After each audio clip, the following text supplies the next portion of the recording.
Et bonjour À à toutes, toutes et à à tous, tous et et bienvenue. bienvenue. C'est le grand retour de ce podcast, c'est l'épisode 7 de Sommes-nous vraiment tous des randoms Avec, avec, comme vous pouvez le voir, un nouveau setup incroyable, mais mais aussi aussi et surtout une belle nouvelle invitée, invitée. Aujourd'hui, j'ai le plaisir d'accueillir Laetitia. Laetitia qui est avec moi et du coup, Laetitia, je te laisse te présenter vite, rapidement en quelques mots. Bonjour, je m'appelle Laetitia, j'ai 23 ans et je suis actuellement développeuse de jeux vidéo et cavalière. Et mes deux grands passe-temps de ma vie, voilà. Et c'est ce que j'avais noté, ça tombe bien. Ça tombe très très bien. Donc, déjà, La la première première question. question que je pose à tous les invités qui viennent ici, même ceux, nous, Non, ça on va, se on connaît se connaît, on s'est vu plusieurs fois, etc. Mais il y a des pas, gens, enfin, il y a pour l'instant une personne que j'ai interrogée que j'avais vue qu'une qu'une fois fois, qui était était dans de- l'épisode précédent. Mais la question que je pose à tout le monde, c'est est-ce que tu te souviens quand et comment nous nous sommes rencontrés? Alors, comment oui, c'était au centre équestre où je faisais du cheval avant. Et quand il y a plusieurs années, mais alors l'année exacte, je me souviens plus. Alors, j'étais remonté au fin fond de Facebook. Vraiment très, très loin pour retrouver la date exacte, parce que en fait, je savais l'événement pendant lequel j'étais arrivé au club d'équitation à l'époque. C'était Un concours, non? un concours exactement, voilà, merci, je cherchais le terme et c'était le 22 mars 2015. 2015, ah oui. Voilà. Voilà, donc ça date et Et, après, je pense que moi j'ai quitté le club en 2018, donc pendant environ 3 ans, un peu plus de 3 ans, je crois et et voilà, mais voilà, en mais en effet, effet, c'était au club, d'équitation donc dont, nous alors, allons revenir dessus, très très certainement. Mais voilà, voilà, c'est c'est pour que les gens aient l'information de où on se connaît, pourquoi on se connaît et cetera. Donc cette fois, ça change un peu du travail ou des études puisque rien à voir, on a une étude en commun, à part je comme si crois on que si avait on allait dans le même lycée, mais on n'était pas pendant la même période. T'es allé à quel lycée? Je sais À même pas. Duby, Non, quoi, j'étais pas à Duby. je je croyais. croyais. OK, bon, j'ai cru, je sais pas pourquoi. Euh, Hem, OK, très bien. donc, Donc, est-ce que tu peux nous faire, ouais, tu as dit que tu étais développeuse de jeux vidéo, mais avant de rentrer dans le vif du sujet, est-ce que tu peux nous faire un petit recap attends, un peu de tes études, en commençant de où ça te semble pertinent? Donc, si ça te semble pertinent de commencer de la maternelle, vas-y. Si ça te semble pertinent de commencer du post-bac, tu peux commencer de là, peu importe. Non, je pense que je vais commencer du lycée parce qu'avant c'est quand même des études très générales comme tout le monde.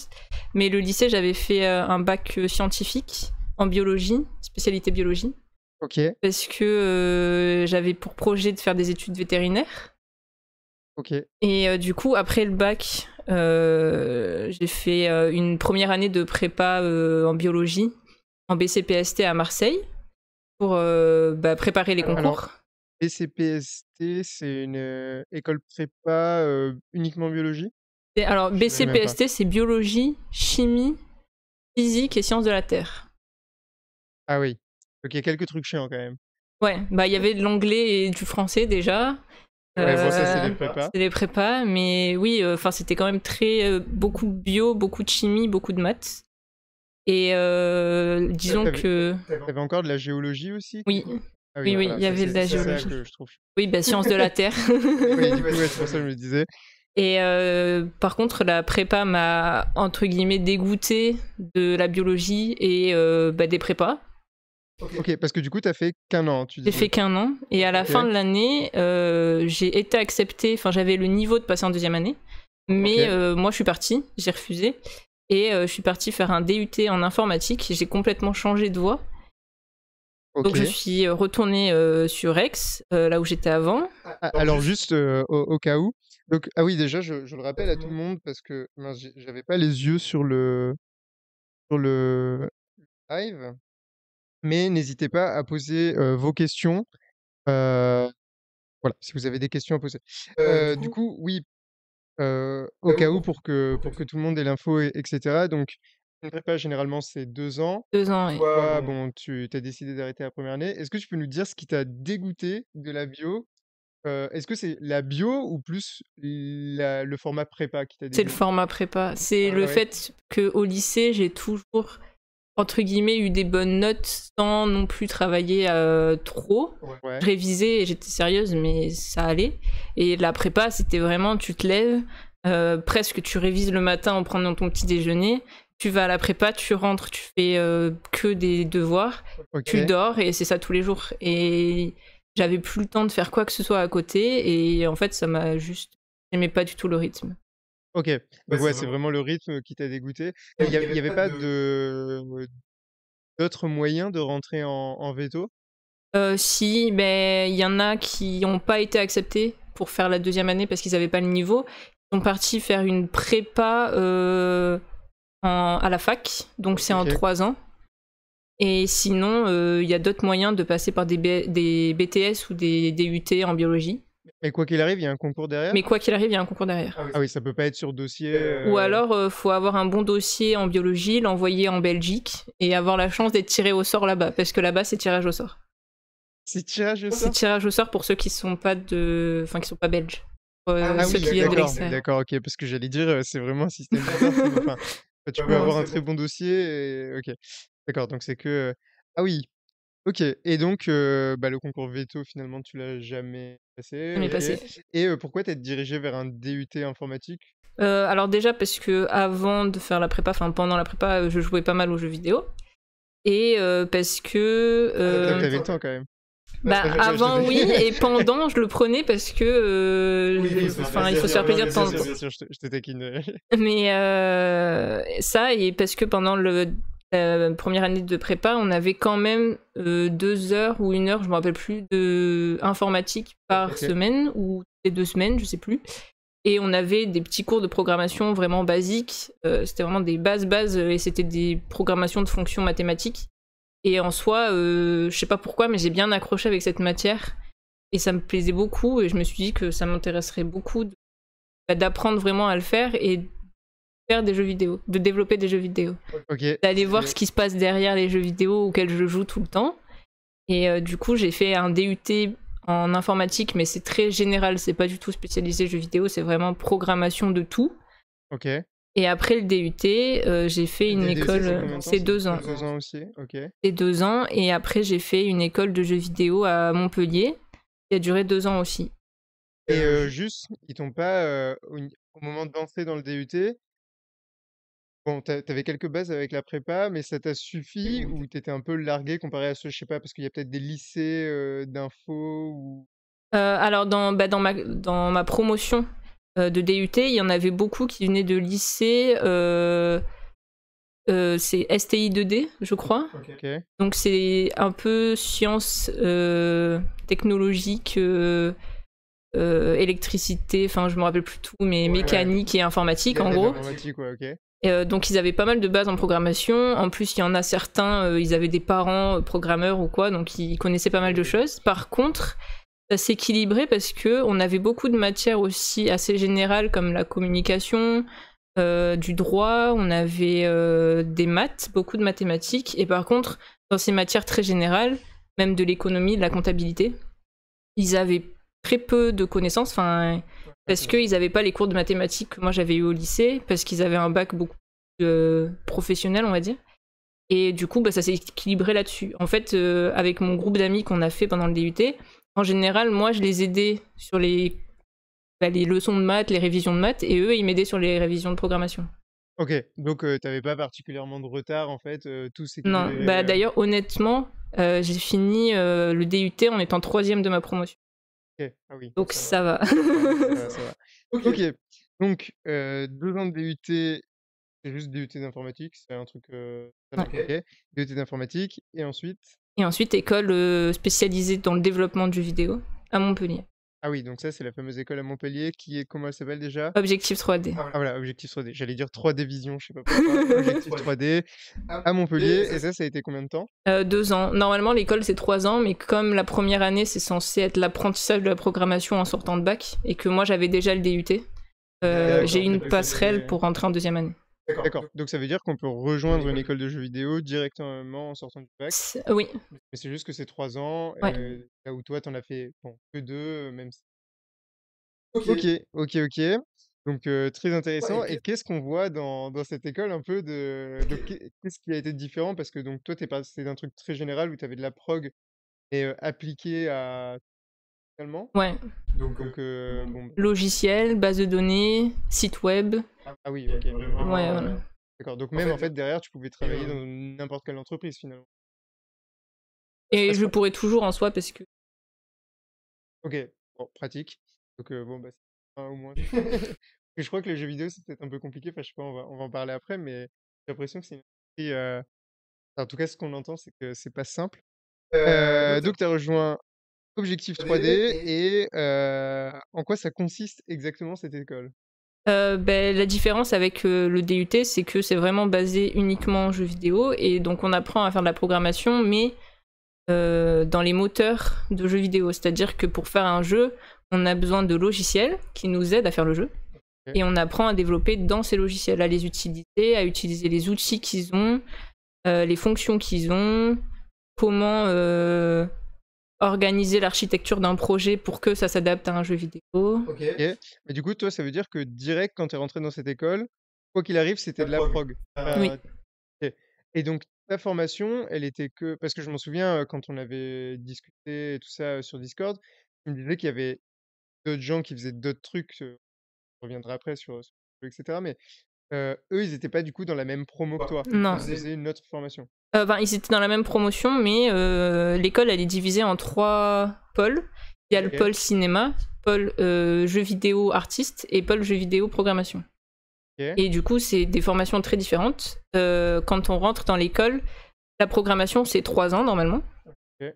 Et tout ce qui est cinéma artiste jeux vidéo, c'est 4 ans. Et quand ils rentrent, enfin les cinémas artistes, quand ils rentrent, ils ont une année en commun pour tout le monde où c'est l'apprentissage du dessin, de l'histoire de l'art, c'est des trucs très généraux. Et à la fin de l'année, ils vont décider s'ils veulent se spécialiser cinéma ou jeux vidéo.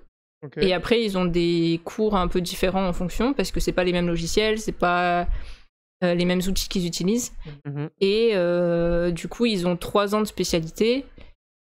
Et pendant ces 3 ans, du coup, nous, on est reliés à eux sur les 3 ans où ils font la spécialité artiste. Et nous, on a nos 3 ans de programmation. Et on fait les projets en parallèle avec eux, en travaillant avec eux, avec les artistes. Le cinéma, OK. ils sont un peu plus à part. Ils font leurs projets de leur côté. D'accord. Mais du coup, bon alors là, je vais venir dans un truc qui est peut-être un peu spécifique et peut-être qu'on reviendra dessus plus tard, mais tu m'avais parlé, tu sais, de ceux qui doivent penser dans les jeux vidéo à alors je sais plus le nom du métier, mais c'est ceux qui vont, Faire les règles. level design. Je crois que c'est ça. Bah, eux, ils font partie de la filière artiste. Ah, c'est quand même OK, c'est pas de la prog du coup? Alors, en fait, ils ont la première année comme tout le monde. Après, ils choisissent de faire du jeu vidéo. Et dans le jeu vidéo, il y a plein de sous-spécialités. Il y a Ah oui, d'accord. ceux qui font les graphismes, ceux OK. qui font les FX, donc les effets spéciaux, ceux qui vont faire le game design ou level design, et ceux qui vont faire l'animation. Et c'est 4 spécialités différentes, et ils choisissent ce qu'ils veulent. Et après, les profs adaptent un peu à chaque élève en fonction de... Enfin, à chaque métier en fonction de ce qu'ils veulent. Ils ont des cours un peu plus spécialisés pendant D'accord, OK. les années. OK. Mais ça reste quand même, dans bon, c'est pas ce que tu as fait toi, quoi. Non. Toi, c'est vraiment que de la prog, que de la Que de la prog, prog. OK. et du coup, ces logiciels dont tu nous parlais, j'imagine que c'est les fameux, dire Java, c'est peut-être le plus connu, mais je sais même pas. Même pas. Ah, même pas? Java, c'est... Bah, ils ont fait Minecraft dessus, mais en soi, c'est pas un moteur de jeu vidéo. OK, D'accord. d'accord. C'est un langage ou quelque chose qu'on peut utiliser, mais faire des logiciels ou quoi, enfin, tu peux faire n'importe quoi avec.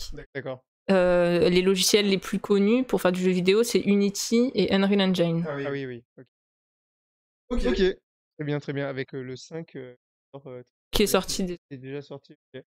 Et donc à l'issue de ces 2 ans, tu as un diplôme de programmeuse en jeu, Ouais. comme ça? Gameplay, on appelle ça programmeur gameplay en général. OK.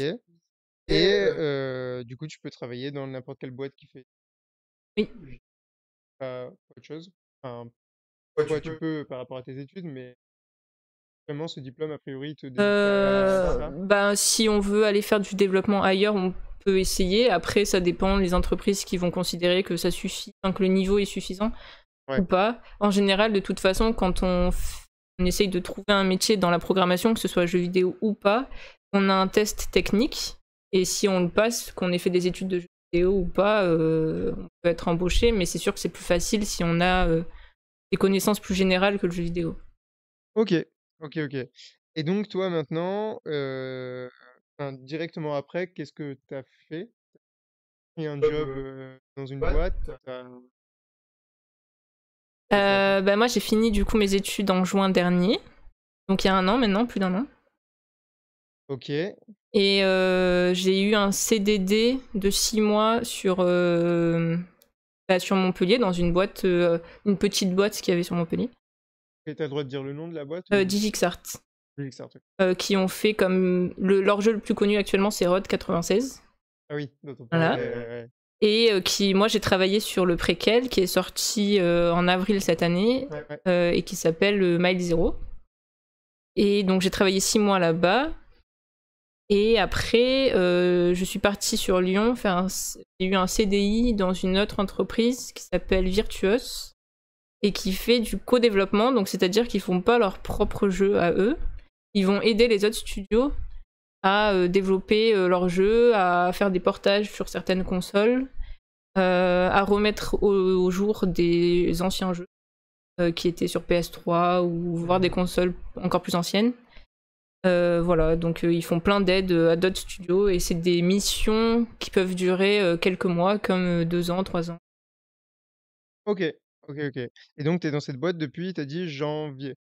Décembre. Ah, Décembre décembre. l'année dernière. OK. OK, OK, et ça va, ça te plaît? Bah oui, honnêtement, ça va. C'est un peu plus des tâches qu'on appelle moteurs, c'est-à-dire que je touche un peu moins à ce qui se passe dans le jeu, mais plus à ce qui se passe autour. Donc, comment faire en sorte qu'il tourne sur telle console, comment créer le package général des fichiers pour pouvoir ensuite le publier à Sony, à Microsoft. OK. Donc, en gros, alors par là, parce que bon, c'est un peu flou pour moi, genre, déjà la prog, c'est un peu flou dans ma tête, c'est-à-dire que vraiment la seule fois où j'ai fait de la programmation de ma vie, c'était en L1, c'était pour programmer Pac-Man et ça a marché, mais ça a marché parce qu'il y avait le prof pour nous aider, parce que sinon ça aurait pas marché. Mais du coup, voilà, c'est un truc un peu flou, mais c'est-à-dire que quand tu dis, prog moteur et cetera, c'est-à-dire que enfin et du coup, pas propre au jeu, c'est-à-dire que là, tu programmes plus, par exemple, appuyer sur, telle flèche, ça fait avancer tel personnage, c'est ça? Ouais. Alors que, dans ton école, on y reviendra par rapport au jeu que tu as fait et tout, tu faisais plus cette programmation-là, OK. Et du coup, là, c'est quoi la programmation autour? C'est enfin, c'est, Là, parce que c'est. pour faire un portage de PS3 à PS4, par exemple, faut tout reprogrammer pour que ça Ah, tourne? ou non, mais il y a des différences, surtout quand on passe de PS3 par exemple à Xbox, parce que c'est plus Sony, c'est Microsoft, donc ils ont des contraintes différentes, ils ont un système de fonctionnement différent. OK. Et du coup, on a beaucoup, même dans nos scripts, dans notre code, on voit beaucoup d'endroits où il y a, si on est sur Switch par exemple, fais tel bout de code, si on est sur Xbox, fais ça, parce que c'est très différent d'une plateforme à l'autre. Donc on est obligé d'adapter en fonction. D'accord. Et par exemple, aussi, il y a des contraintes de performance, parce que la Switch, elle n'a pas les mêmes performances que va avoir la PS5, donc on est obligé d'optimiser plus la Switch. Et du coup, nous, nos tâches, c'est plus si tu es sur Switch, fais ça. Si tu es sur Xbox, tu vas récupérer toutes les informations de configuration dans tel fichier qui est stocké à tel endroit sur l'ordinateur. Si... je sais même plus, mais... si tu es sur PS5, tu vas chercher les textures dans tel dossier parce qu'elles sont plus détaillées que celles qu'on va prendre pour la Switch, par exemple. Ah oui, d'accord, Enfin, OK. voilà, il y a plein de petits trucs comme ça, et c'est beaucoup plus, du coup, gestion des datas du jeu, des données du jeu, que vraiment à l'intérieur, le gameplay, qu'est-ce qui se passe quand le joueur y joue. OK. Et il y a vraiment ce truc aussi de, alors là, peut-être c'est plus propre à la programmation de jeu en soi, je m'en rends pas compte, mais tu sais, souvent on entend, ben, les lignes de enfin, il y a des patchs souvent qui allègent le code et du coup qui allègent le poids du jeu. C'est vrai ça? Enfin, je veux dire, Je Je m'en souviens typiquement, je vais te donner un exemple peut-être plus concret, enfin j'en ai 2 en tête. Je m'en souviens une fois, c'était, ils avaient fait une mise à jour de Dofus qui enlevait, je sais plus, peut-être, 1 giga du poids du jeu, je te dis n'importe quoi, et juste parce qu'ils avaient remanié tout le code, tu vois? Et que les fonctionnalités au final étaient les mêmes. Donc, je sais pas, est-ce que, toi tu sais si, ben, en bidouillant, il y a, 2 codes différents qui au final peuvent donner la même chose? Oui, clairement, Ah oui, OK. absolument. Bah là, pour te donner un exemple, alors je peux pas trop aller dans les détails parce que je suis encore sous NDA, donc j'ai pas le droit de parler du projet sur lequel je travaille.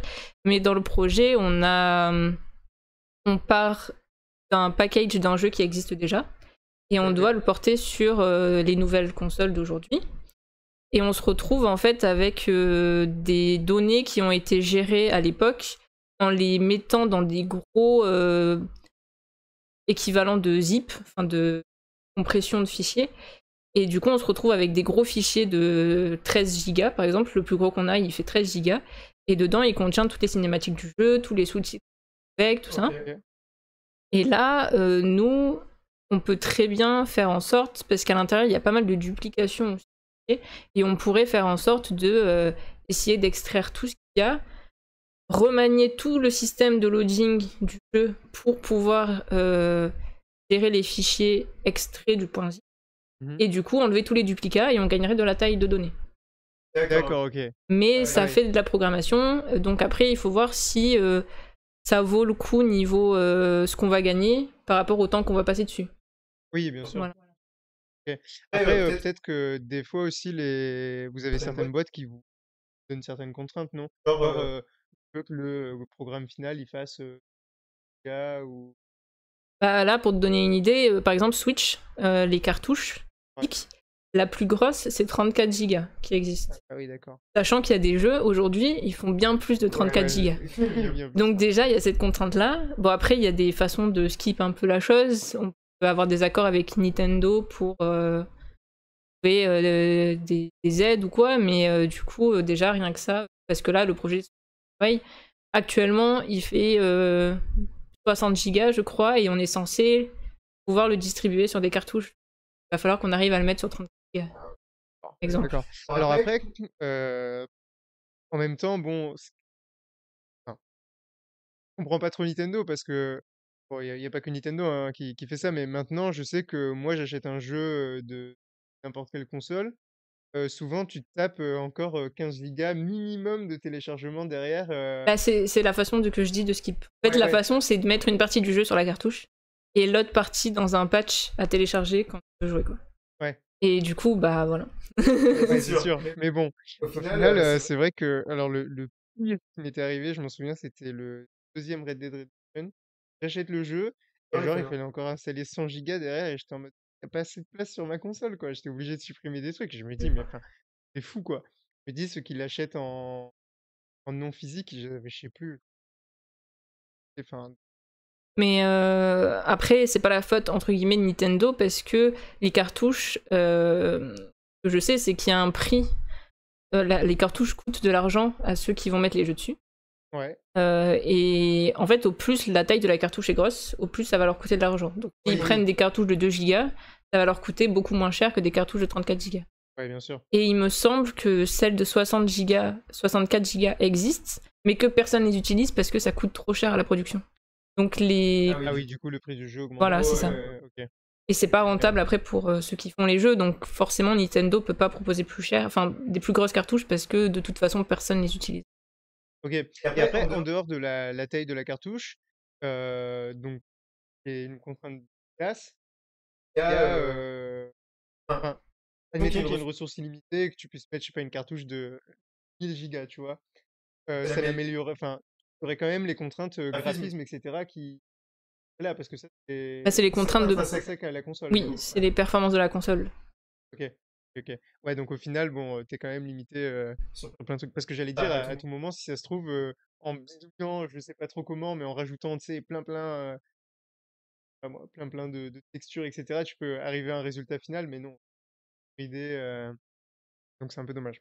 Donc là, actuellement, pour résumer, tu fais de la prog pour porter un ancien jeu. Ouais. Enfin, Switch et les nouvelles consoles d'aujourd'hui.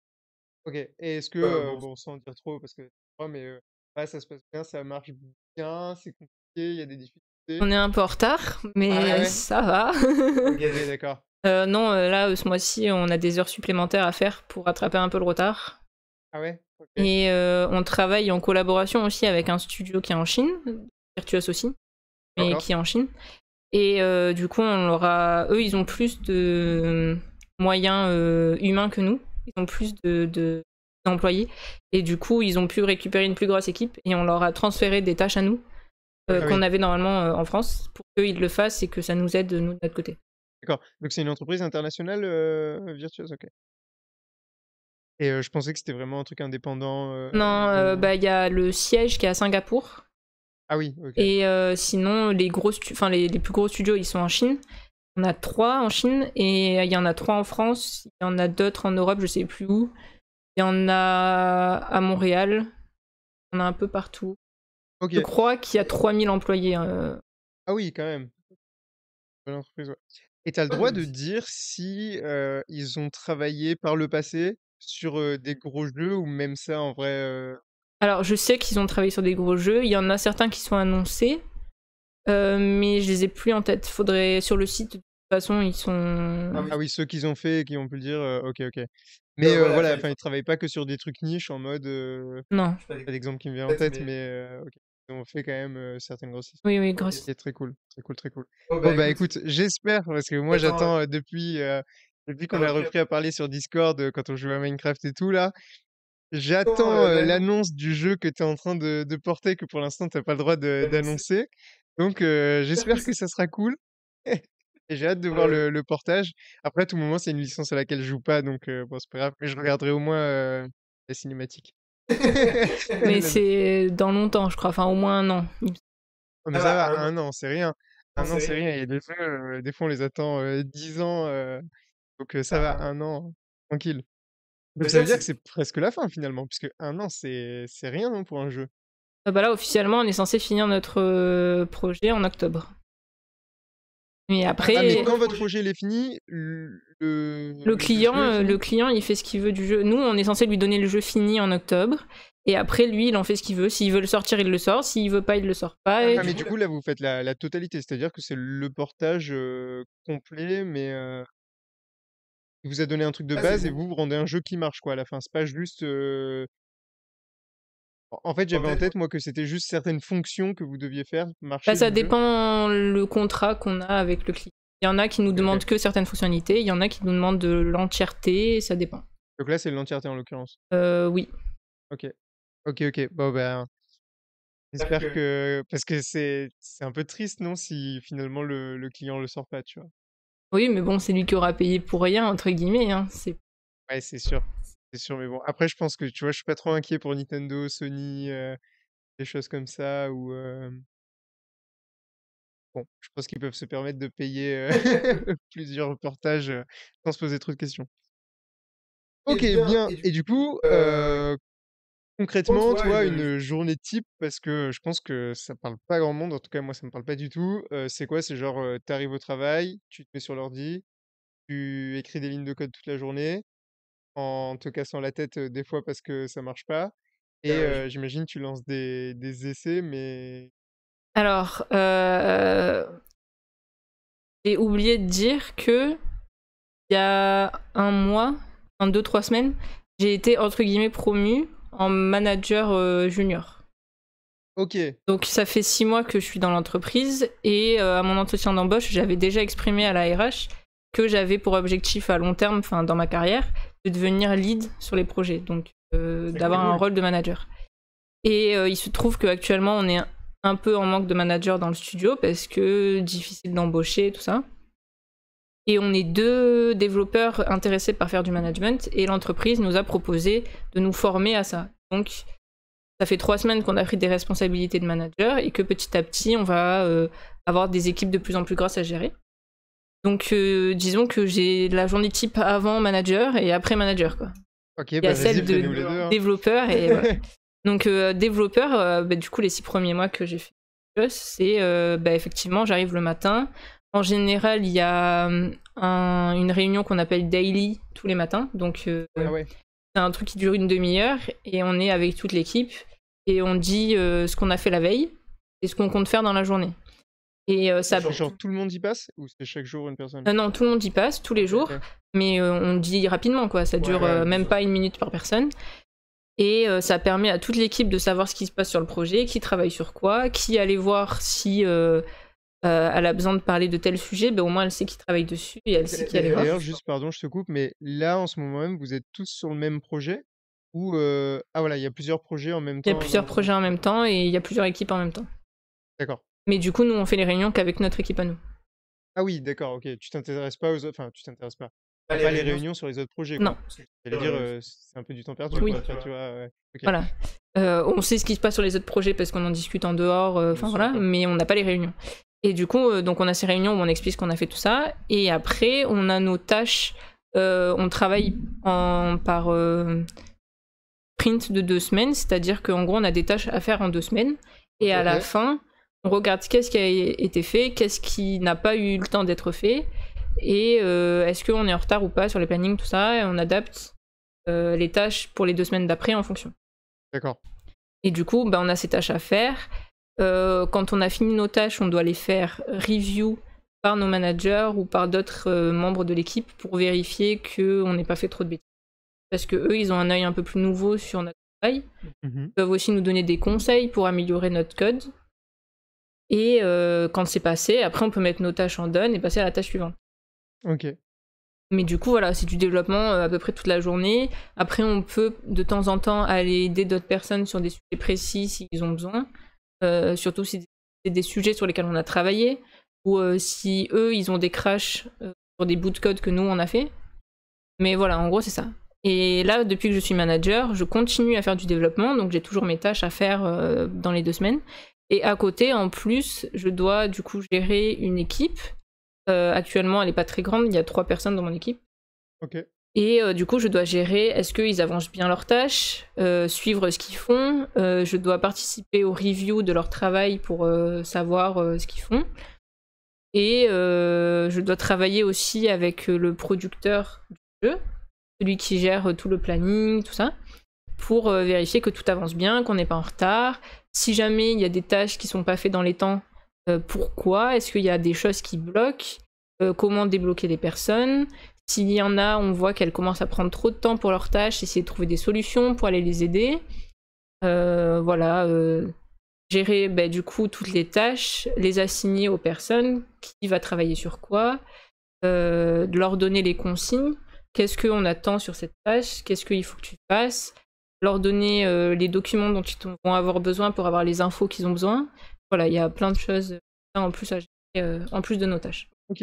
Et du coup, est-ce que cet aspect managérial, au final, il te plaît ou au final, tu regrettes quand même un petit peu parce que vraiment tu sais l'aspect. Non, pour l'instant j'aime bien, et je regrette pas. Mais après, là je suis en période d'essai, entre guillemets. Donc j'ai 6 mois pour tester et voir si ça me plaît, ou si ça me plaît pas, je reviens en développeur basique, entre guillemets. D'accord, ok. Mais bon, pour l'instant, ça va. Pour l'instant ça va, Ok. ça me plaît. Ça fait combien de temps exactement que tu as commencé? Tu m'as dit 3 semaines, 1 mois là. 3 semaines, plutôt Ok, 3 semaines. ok. Ouais, bah en même temps, tu m'étonnes, c'est cool. Enfin, alors après, c'est des responsabilités supplémentaires, j'imagine. Oui. Mais en même temps, c'est cool, quoi. Tu vois sûrement beaucoup plus de trucs. Et puis, ça te fait progresser toi-même, Moi j'imagine. j'aime bien le côté où je suis pas non plus toute la journée sur mon ordi à faire mon truc exécutif, Oui. et où je passe un peu de temps à aller parler aux gens, un peu de côté un peu plus humain aussi. Sûr. Et du coup, tu disais typiquement faire les réunions aussi avec le producteur du jeu, etc. Quand tu dis producteur, c'est par exemple enfin, le client, entre guillemets Non. ou... Ah, Non, le client. Alors disons que dans la hiérarchie du projet, il y a les développeurs en bas. ok. Au-dessus, il y a les leads, ceux qui gèrent. En gros, les développeurs sont séparés entre groupes ou équipes, et les Mhm. leads gèrent les équipes. Et au-dessus, il y a les directeurs techniques et le producteur. Donc Ok. les directeurs techniques, ceux qui vont vraiment avoir qui ont vraiment de l'expérience dans le développement du jeu, qui ont déjà fait beaucoup de jeux et qui ont toutes les connaissances techniques. Donc là, par exemple, nos producteurs techniques, il y en a, ça fait 20-30 ans qui on fait plein de jeux, tout ça. OK. Et le producteur, c'est celui qui va gérer tout ce qui est planning. Est-ce qu'on est dans les temps? Est-ce qu'on a bien rempli toutes les contraintes qu'on avait pour la livraison, pour la milestone? Parce qu'on doit rendre le jeu final à une certaine date. Mais entre-temps, on a des livraisons à faire assez régulières aux clients pour qu'ils puissent suivre l'avancement qu'on a et vérifier que ça avance et qu'on sera dans les temps à la fin. Et du coup, il doit vérifier ça tout au long du temps. Donc nous, par exemple, c'est tous les mois. Tous les mois, on doit rendre quelque chose. Et on a des conditions à remplir tous les mois sur le projet. Il faut que ça soit fait, que ça soit fini, tout ça. OK. Voilà. Et du coup, c'est le directeur technique et le producteur qui discutent avec le client D'accord, et OK. qui font les négociations avec eux, tout ça. D'accord, OK. Et toi, t'aimerais du coup plus tard, parce que j'imagine que, le schéma d'évolution par la suite, c'est toi-même devenir producteur? Un producteur, c'est un métier vraiment à côté. Et eux, ils font absolument pas de développement. Ils ont aucune idée de ce qu'on fait. Ils savent pas comment ça marche. Ah oui, genre tu leur donnes les infos et Ouais. OK. On parle de, je sais pas, on est en train d'implémenter telle librairie. Le producteur, il a aucune idée de ce à quoi ça va servir. Il sait D'accord. juste que les directeurs techniques ont dit qu'il faudrait le faire parce que eux, ils ont l'expérience technique. Donc le producteur, il sait qu'il y aura ces tâches-là à faire, mais il sait pas en quoi ça consiste derrière, quoi. Donc c'est D'accord, vraiment OK. un métier à côté. Donc non, disons que là, moi, actuellement, quand on est développeur, soit on part côté lead manager, soit on part côté directeur technique, plus expertise senior dans le développement. OK. Donc moi, j'ai déjà pris ma branche de lead. Ouais. Et les seules évolutions, entre guillemets, que je peux avoir, c'est passer de junior à intermédiaire puis senior. Oui, Voilà. manager éventuellement des plus grosses équipes, des choses. OK, OK. Et ben écoute, chouette, hein? Voilà, ça serait bien. Déjà, félicitations pour ta première promotion. Merci. En 6 mois, c'est rapide quand Oui, même. j'étais étonnée aussi. Bah ouais, tant mieux, hein. Tant mieux. Comme quoi, des fois les problèmes de recrutement, après bon, j'imagine aussi, enfin, tu vois, si t'es sérieuse et tout, il y a pas de raison quoi, tu vois? Et très bien, très bien, très bien. Je verrai si j'ai, d'autres questions qui me viennent en tête, sur ton job. Mais j'aimerais qu'on revienne un petit peu en arrière puisque, donc on a parlé de tes études et cetera. On a parlé, brièvement de ton premier poste, durant lequel, tu as participé à, du coup là tu faisais de la programmation, mais plus du jeu vidéo plus que de la programmation, moteur Oui. comme tu appelles ça, c'est ça? Voilà. Et surtout pendant tes études, tu as eu l'occasion de carrément designer de A à Z, alors pas toute seule, mais en équipe, un jeu complet. Oui.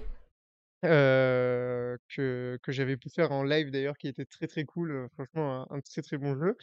Est-ce que tu peux nous raconter un petit peu cette expérience, de manière générale, J'ai pris et puis, voilà, exactement. la petite peluche du jeu. Donc, dans le jeu, on incarne un personnage qui a un nom, mais qui n'est pas dit, mais je sais plus, vous l'aviez appelé comment déjà? Élise. Élise, voilà, c'est ça. Et puis, Élise est amenée à sauver des différents biomes et pour se déplacer de biome en biome, elle est sur, une raie géante volante, et on n'est pas dans l'eau, donc j'imagine qu'elle vole, Oui. qui ressemble tout à fait à cette raie-là. Et donc c'est un projet qui a eu lieu pendant cette année ou que ta dernière année? La dernière année, enfin fin de première année et toute la dernière année. OK, d'accord. Et donc c'est un projet, en équipe complet, vous étiez combien? Alors à temps complet, on va dire, on était une vingtaine. OK. Et après, on a eu des aides temporaires d'autres élèves de l'école qui sont venus nous aider, mais quelques semaines, quoi. OK. OK, OK. Et tu peux nous raconter un petit peu ce projet de A à Z ou en tout cas, les grandes étapes, qui t'ont marqué? Est-ce que toi tu as fait dans ce jeu? Oui, bah du coup, moi j'ai fait ma première année vraiment concentrée. Enfin, on était dans une salle de programmation avec tous les programmeurs et on n'avait aucune idée de ce qui se passait en dehors de l'école, enfin dans le reste de l'école. OK. Donc les graphistes, game designers, je les avais jamais rencontrés de ma vie encore. J'ai passé l'année presque sans les croiser. Je savais qu'ils étaient là, mais les années d'avant, il y avait eu un peu des clashs entre programmeurs, game designers, donc il y avait pas mal de tensions déjà dans la classe, où tout le monde critiquait les game designers, les graphistes, alors qu'on enfin moi je les connaissais pas. Eux, ils avaient travaillé avec l'année d'avant où moi j'étais pas là, quand eux ils étaient en première année. Et du coup, on s'est retrouvés à la fin de l'année où les game designers devaient nous présenter des idées de projets qu'ils avaient pour faire en dernière année. Et nous, on devait choisir lesquels nous plaisaient, sur lesquels on voulait aller travailler, et faire un prototype en 2 mois à la fin de ma première année. On devait faire un prototype, il y allait avoir 4 projets, et l'école allait en choisir les 2 meilleurs pour faire ensuite à 100% la dernière année. D'accord, mais tout le monde se retrouve quand même sur un projet? Alors, sur les prototypes, tout le monde se retrouve sur un projet, et ensuite, les profs choisissent les 2 meilleurs, et ceux qui sont dans les projets qui sont pas choisis sont remis, redispatchés sur les projets. Dire, sinon, qu'est-ce qu'ils Oui, font non. les autres? Ok. Non, voilà. Ok. Et du coup, on arrive ce fameux jour où les game designers doivent nous présenter les projets. Je les avais jamais rencontrés, donc je les ai rencontrés à ce moment-là. Et ils ont présenté, je sais plus combien de projets. Game designer, de manière générale, c'est ceux qui vont faire l'histoire, C'est ceux qui caractère design. ils choisissent qu'est-ce qui va se passer dans le jeu, qu'est-ce que ça va être l'histoire, quelles vont être les actions que le joueur peut faire, comment il va avancer, à quoi va ressembler la carte, etc. Ok. C'est eux qui choisissent toutes les règles du jeu, en gros. Ok. Et quand ils vous présentent le projet, ils ont déjà toutes ces idées, ou c'est juste ils arrivent et par exemple ils vous ont dit là, voilà, c'est l'histoire d'une petite fille qui doit sauver des biomes et. Bah justement, le truc c'est qu'à la base le jeu il ressemblait pas du tout à ce que c'est maintenant. Quand ils sont arrivés pour présenter ce jeu-là, ils sont arrivés en disant qu'ils voulaient un monde ouvert, donc ça c'est resté pour l'instant, avec un genre d'homme d'affaires qui est dans un rêve et qui se déplace en volant avec sa mallette au-dessus de la tête et qui oui, doit, rien à voir. alors je sais plus comment ils avaient présenté la chose, mais qui doit avancer dans le monde. Mais c'était vraiment très vague. C'était vraiment ils avaient expliqué qu'ils voulaient faire un jeu en monde ouvert, contemplatif, assez facile, enfin sans trop de difficultés, et un peu narratif. Ok. Et tous les autres projets qui avaient été présentés, c'était soit des jeux de course, soit des jeux d'action. Ah oui, d'accord. Et moi, ça me plaisait beaucoup moins, donc j'ai été attirée par ce jeu-là. En plus, dans leur PowerPoint, ils avaient mis comme référence des images de Breath of the Wild, de Zelda. Ah oui. Donc moi, ça me plaisait bien. Et du coup, je leur ai directement envoyé un message pour leur dire que je voulais travailler sur leur projet. Et du coup, j'ai fait la connaissance du game designer principal de l'équipe et des 2 graphistes principaux aussi qu'il y allait avoir dans l'équipe.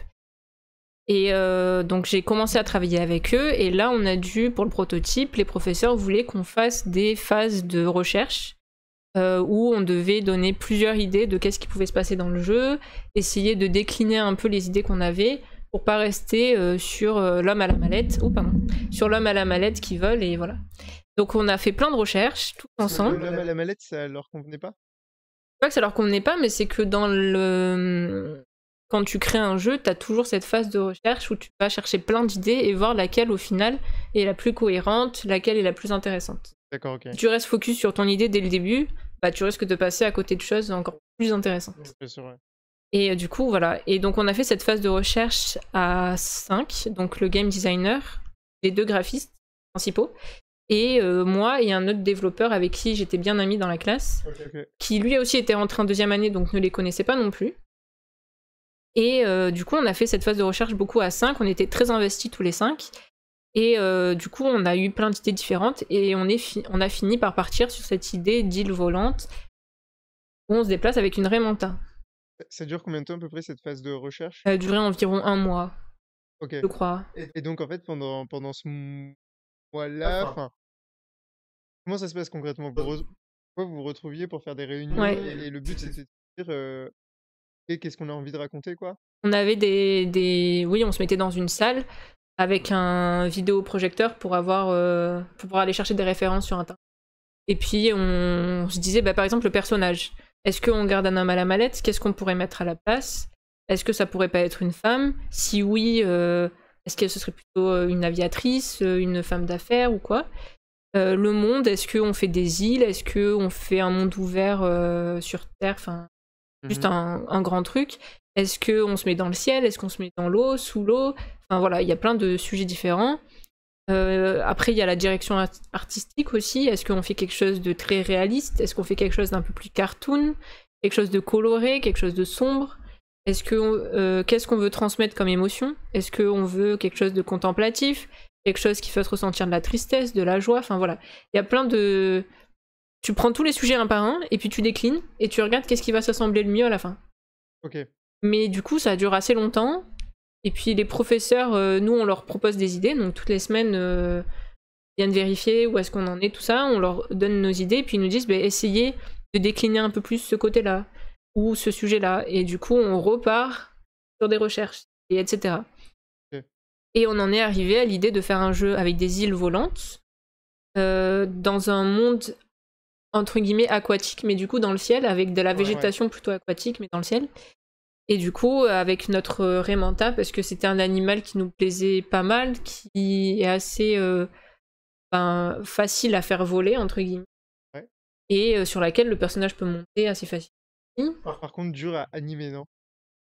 Bah, alors oui, mais sur le coup, on s'est pas trop posé la question là-dessus. Ouais, c'était pas... Ok. Après, je pense que c'est plus facile à animer une Raymanta où, entre guillemets, il y a juste les deux ailes, Ouais.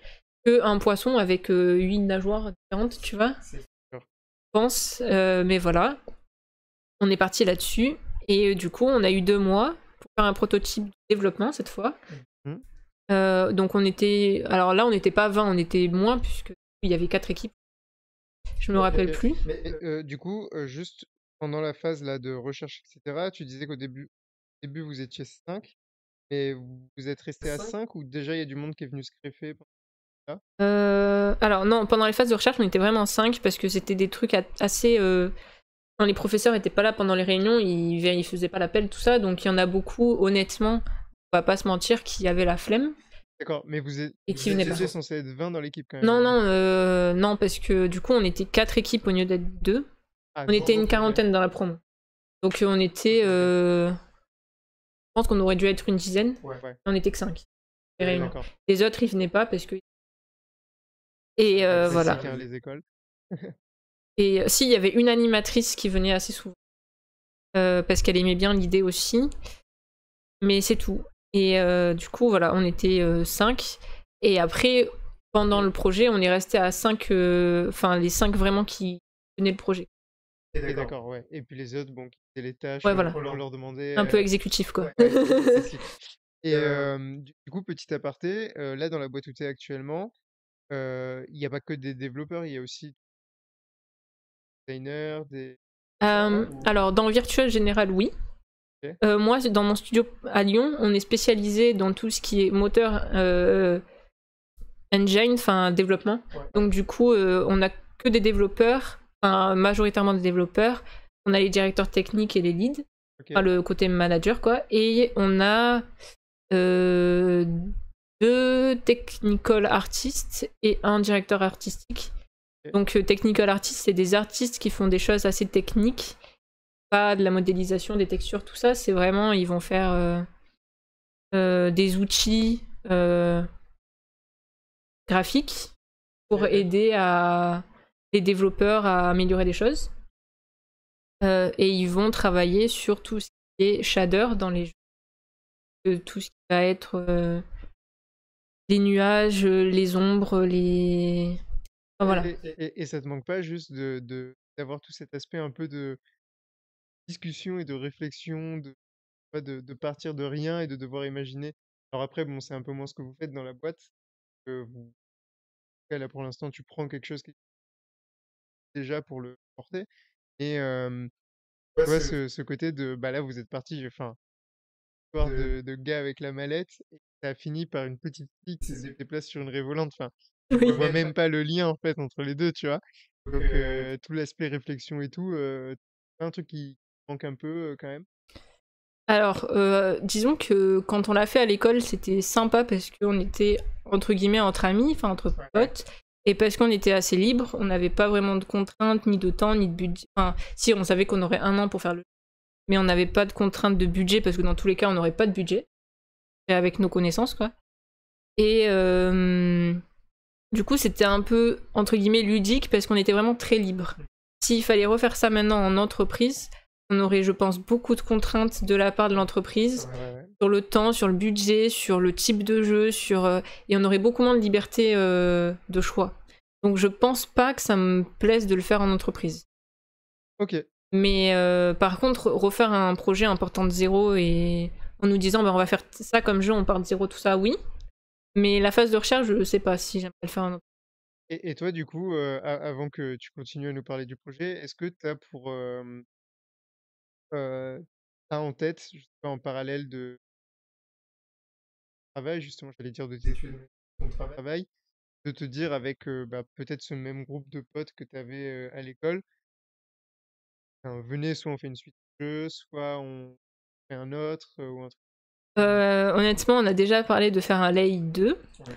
On est plus. Bah, justement, ce groupe de 5 là, qui lisait le projet, on est motivé à le faire, mais vu que maintenant on travaille tous, déjà on n'est plus ensemble, on est pareil, Ouais. on n'a pas vraiment le temps, et surtout. Alors eux, je sais pas avec leur contrat, mais je suppose que c'est à peu près pareil. Mais moi, mon contrat m'interdit de développer d'autres jeux à côté de mon. Ah oui, au moins c'est clair. Parce que ça fait de la concurrence à l'entreprise dans laquelle je travaille, donc on n'a pas le droit. Ouais, enfin, Ni de le développer, ni de le publier. oui, Voilà. OK, bon, OK. Bon, bah, ça règle le problème. Donc si je voulais le faire, il faudrait que je démissionne et que je le fasse entre guillemets en chômage ou que j'ai un OK. autre travail à côté. OK, Mais ouais, pas très pas très pratique. voilà. OK, bon, au moins ça règle assez vite la Mais question. on aimerait bien si on pouvait. OK, ouais, j'imagine. Donc, revenons, à nos moutons. Donc il y a eu cette première phase de réflexion pendant 1 mois. Mm. Ensuite, tu étais en train de dire que, les professeurs vous demandaient de commencer à avancer le projet. On a dû faire un prototype, donc un début de jeu avec des débuts de graphisme, début de game design et début de programmation. Donc on a pris les features principales qu'on voulait mettre dans notre jeu. OK. Et on a commencé à les développer, donc notamment le fait de pouvoir voler avec l'arrêt. Comme on voulait faire un jeu avec des puzzles, on a commencé à développer 2-3 puzzles qu'on pouvait résoudre dans le prototype. Les graphistes ont commencé à imaginer l'esthétique des îles, de la végétation, au niveau des couleurs, à quoi ça irait. L'aménagement du ciel aussi, parce que c'est des îles volantes, donc il faut pas que le ciel soit trop vide, pas trop d'intérêt. Voilà, donc on a fait ça. Les game designers ont commencé à imaginer une île avec des puzzles que nous on a fait. Et du coup, à la fin des 2 mois, on était censé pouvoir jouer au jeu. Même s'il était buggé, c'était pas très grave. Ah ouais. Mais c'était même. jouer au jeu 10 minutes, quoi. On s'en fout que ça dure longtemps. OK. C'est juste qu'on ait les trucs principaux pour pouvoir tester. Donc on s'est retrouvé avec un jeu où Genre, même si c'est moche aussi, du coup? Ah oui, bah de toute façon c'était très moche parce que OK. on avait une première île sur laquelle on spawnait, qui était pas très grande, assez petite, qui était je sais plus le nom, mais enfin décorée quoi. Les graphistes avaient travaillé dessus. Elle était jolie. Par contre, dès qu'on volait vers l'île où il y avait les puzzles, c'était des gros cubes noirs moches qui ressemblaient à rien quoi. OK, ouais. C'est pas décoré encore là. Et du coup voilà, on avait une petite île où on spawnait, on récupérait une flûte avec laquelle on faisait de la musique. Et on allait, on pouvait prendre l'arrêt pour aller sur l'autre île. OK. Et là-bas, il y avait 2-3 puzzles à résoudre, et la flûte nous permettait de déplacer des objets. D'accord. Ah oui. Voilà, on pouvait faire de la musique devant elle, et ça nous permettait de contrôler des objets un peu plus loin. Chose qui n'a pas été gardée ensuite sur le jeu, puisqu'il n'y a pas de flûte. Ouais. Je sais plus pourquoi. C'est les game designers qui ont décidé d'enlever la flûte et la musique. Après, je pense, avec le recul, c'est une bonne idée. Parce que on a eu des sound designers qui sont venus faire les musiques et les sons uniquement les 3-4 derniers mois. Donc ça aurait été compliqué de faire du game design et de commencer à imaginer un jeu avec de la musique sans avoir de gens pour faire de la musique au début. Ouais, bien sûr. OK. Donc je pense que c'était une bonne idée au final. Et voilà, donc on a fait notre prototype. On a fait un genre de petit trailer dessus, mais c'était pas très gros. OK. Pour présenter la présentation de fin d'année de l'école.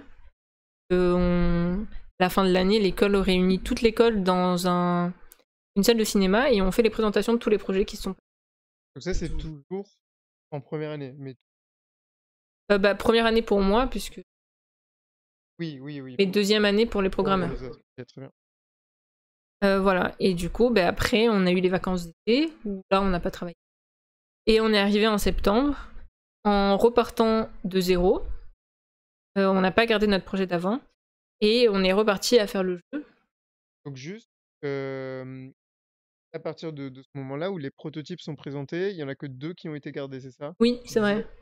Et donc, Lei a été gardé, enfin, j'imagine pas que Si, je sais, on a gardé le nom depuis le début. Il s'appelait Lei dès le début. OK, d'accord. Pourquoi déjà, Alors Lei, ça voulait dire vent en je sais plus quelle langue. OK. Parce qu'au début, on devait avoir un monsieur qui vole avec une mallette et du coup qui était porté par le vent. Par le vent, Et au OK. final, ça s'adapte pas trop mal à l'arrêt, qui est Ouais. porté par le vent aussi. Donc on a gardé ce nom parce qu'on aimait bien. Et dans le lore de l'histoire qui n'est pas présenté dans le jeu, Lei c'est censé être le nom de la magie ou de la force qu'il y a dans le monde, sur les îles, et qui fait que bah, les tours elles font de la lumière, tout ça. Enfin voilà. OK, d'accord. Et du coup, oui, ça a été gardé parce que initialement, donc il y avait 4 projets. Il y en a un qui a été stoppé pendant les prototypes parce que l'équipe qui travaillait dessus était pas motivée par le projet, ils n'arrivaient pas à avancer, ils faisaient rien, enfin entre guillemets catastrophique. Donc ils ont arrêté au milieu. Et du coup, il restait 3 projets. Il y en a 2 que les profs aimaient beaucoup et le nôtre, ils aimaient pas notre projet. Parce que pas de peau, parce que l'école est habituée à faire des jeux d'action Ah, d'accord. et que les profs ont aucune connaissance entre guillemets, sur les jeux narratifs et du coup ça leur faisait peur. Ils pensaient qu'on n'aurait jamais le temps, que notre projet était trop ambitieux, qu'on n'aurait pas le temps de faire des îles en monde ouvert avec les graphismes OK. et qu'on aurait un jeu assez intéressant narratif quoi. OK. Donc ils aimaient pas notre projet. Ils nous ont laissé faire, mais on savait que on était sur la ligne d'être coupé quoi. OK, bah, c'est déjà cool qu'ils vous aient laissé faire parce que du coup, c'est la première fois, il y avait 3 projets en parallèle au lieu de ou il y en a quand même un des 2 autres, Bah non, les prototypes, il y en a toujours plusieurs.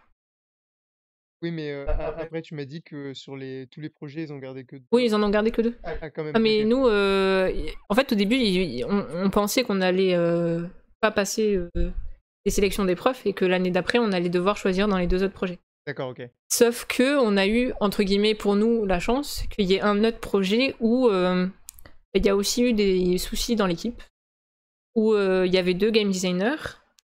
Il y en a un qui s'est, entre guillemets, lié avec les développeurs et l'autre qui s'est lié avec les artistes. Et en fait, les 2 game designers, je sais pas ce qui s'est passé dans leur projet, mais il y en a un qui prenait des décisions, il le faisait avec les développeurs, mais l'autre, il était pas au courant, parce qu'ils se parlaient pas, les deux. Du coup, il faisait son truc avec les graphistes. Et puis 2 semaines après, les graphistes apprenaient que telle feature avait été annulée, sauf que ça faisait 2 semaines qu'ils travaillaient pour faire les graphismes de cette feature. Ouais. Et du coup, voilà, il y avait plein de soucis. Les graphistes, ils détestaient le game designer qui était... Les programmeurs détestaient les graphistes et tout ça. Et il y a eu plein de soucis. Et les profs en ont entendu parler. Et il y avait un élève qui était, entre guillemets, sur tous les projets en même temps, parce que c'est le seul qui faisait des FX, donc des effets spéciaux. Donc Oh là là. lui, il devait faire tous les projets. Lui, ça devait être compliqué. Mais bon, il avait, entre guillemets, que ça à faire. C'est quoi un FX dans un jeu? Et alors ça peut être des flammes, ça peut être ok. les trucs de magie, Simplement, d'accord. voilà, ça peut être les splash-splash de l'eau dans les cascades, ça peut être ok. plein de trucs. Parce que dans les films, autant ça me parle bien, les FX, mais dans les jeux vidéo, comme pour moi, tout était... Enfin, mais maintenant, oui, je vois. Voilà, ça peut être plein de choses. Du coup, lui, il faisait ça. Et du coup, comme il était sur un peu tous les projets, et surtout qu'il était... C'était un peu le seul projet qui se passait mal à être ni d'un côté ni de l'autre. Il était un peu entre les deux, quoi. Parce qu'il était pas sur le projet tout le temps. Ouais.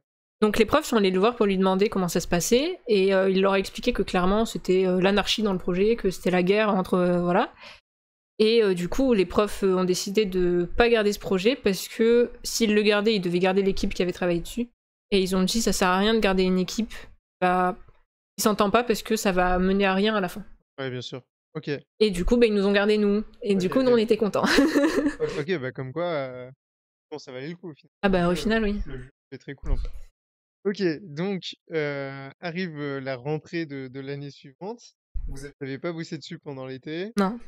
Et vous avez tout repris du début. Mm. Alors, quoi? Parce que... Alors, côté développement, parce que on était parti à faire des choses... Disons que le prototype, on n'avait que 2 mois pour le faire, donc on n'est pas parti en se disant qu'on allait faire les choses bien. On est parti en mode, il faut que dans 2 mois ça marche, et si c'est le bordel, c'est pas grave. Et du coup, c'était le bordel.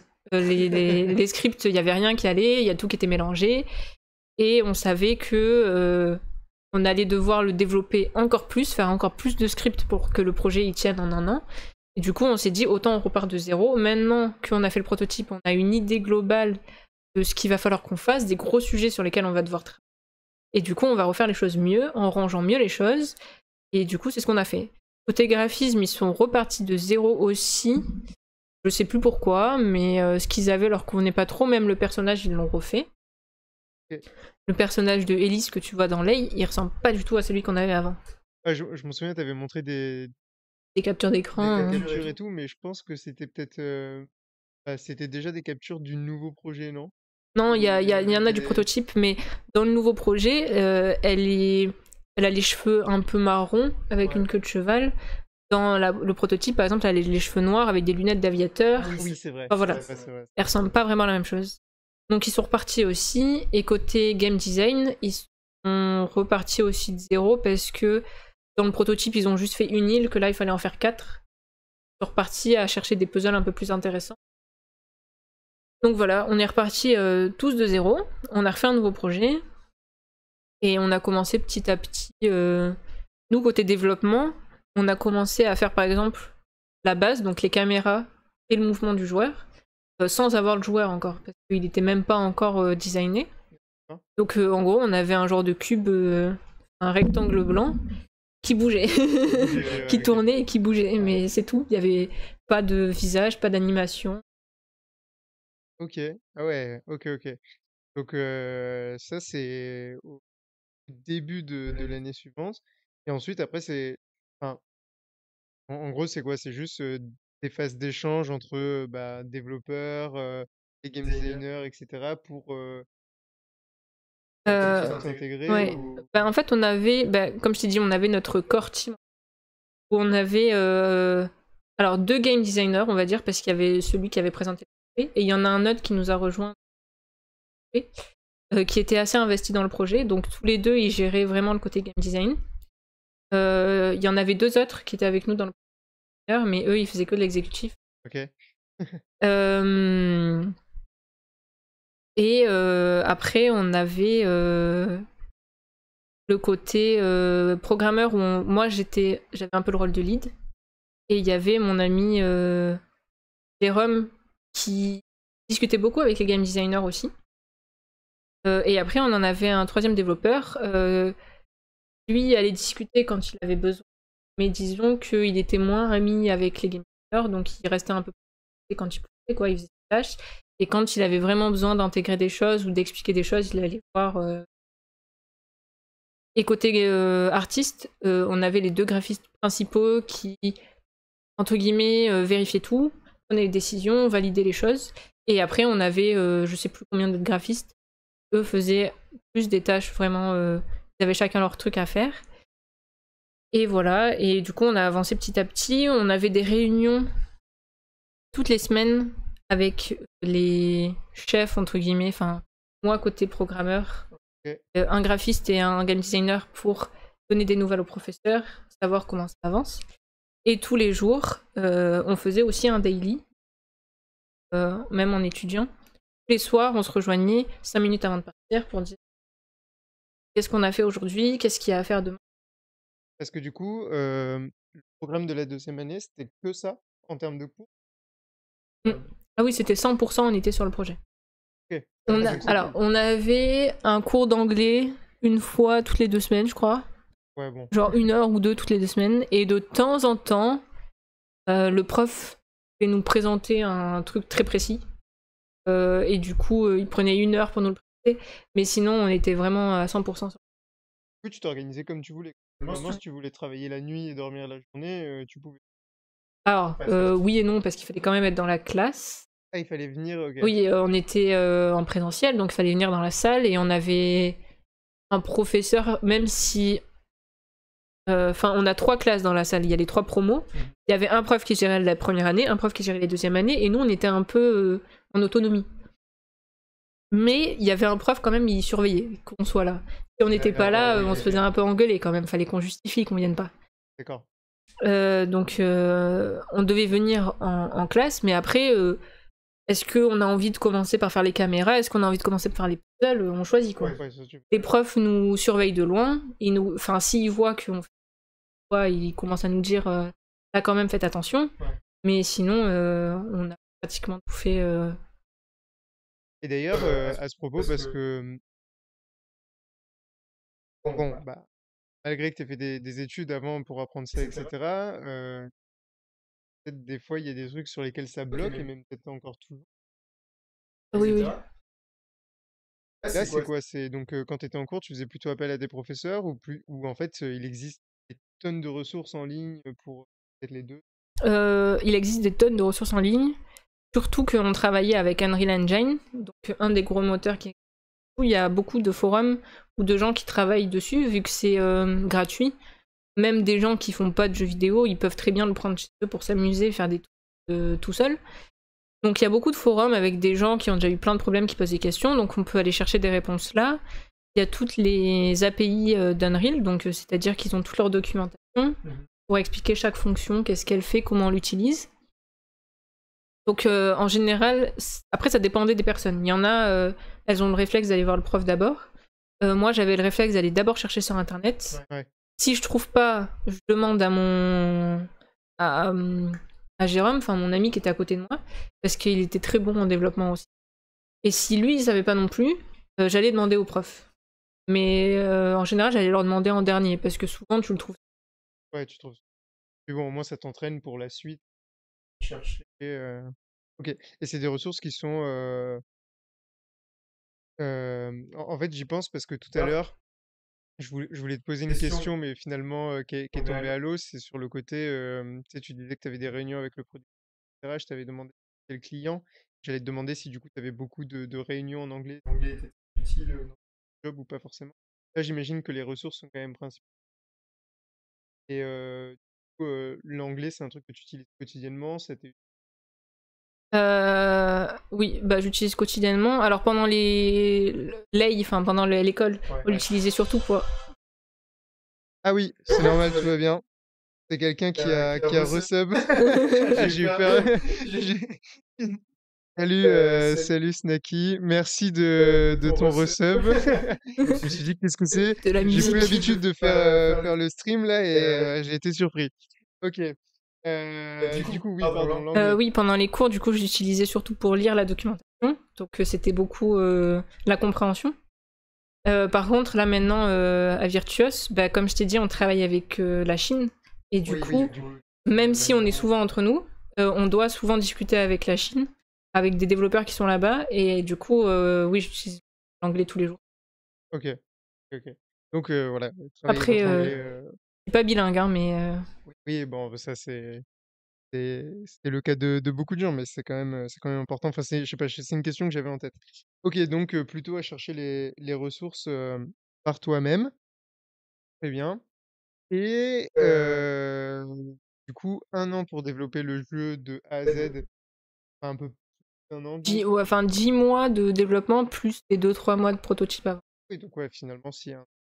Et, et à la fin, le jeu était comme il est actuellement, c'est celui auquel j'ai joué, ou en réalité, après, vous avez encore fait quelques modifications? Non, c'est celui que t'as maintenant. On a voulu, quand on l'a sorti, on s'est rendu compte qu'il y avait certains bugs. Ok. Du coup, on a voulu les corriger. Mais le jeu est sorti vraiment à la fin de l'école. On s'est retrouvé pendant les vacances d'été à se rendre compte des bugs et on n'avait plus les setups de nos PC de l'école pour faire les builds. Et pour tout resetup sur nos PC chez nous, c'était trop compliqué parce que déjà, on avait eu du mal à setup un seul PC pour faire les builds parce qu'il y avait plein de. Le logiciel que les sound designers utilisaient pour le son était assez complexe à utiliser et à setup.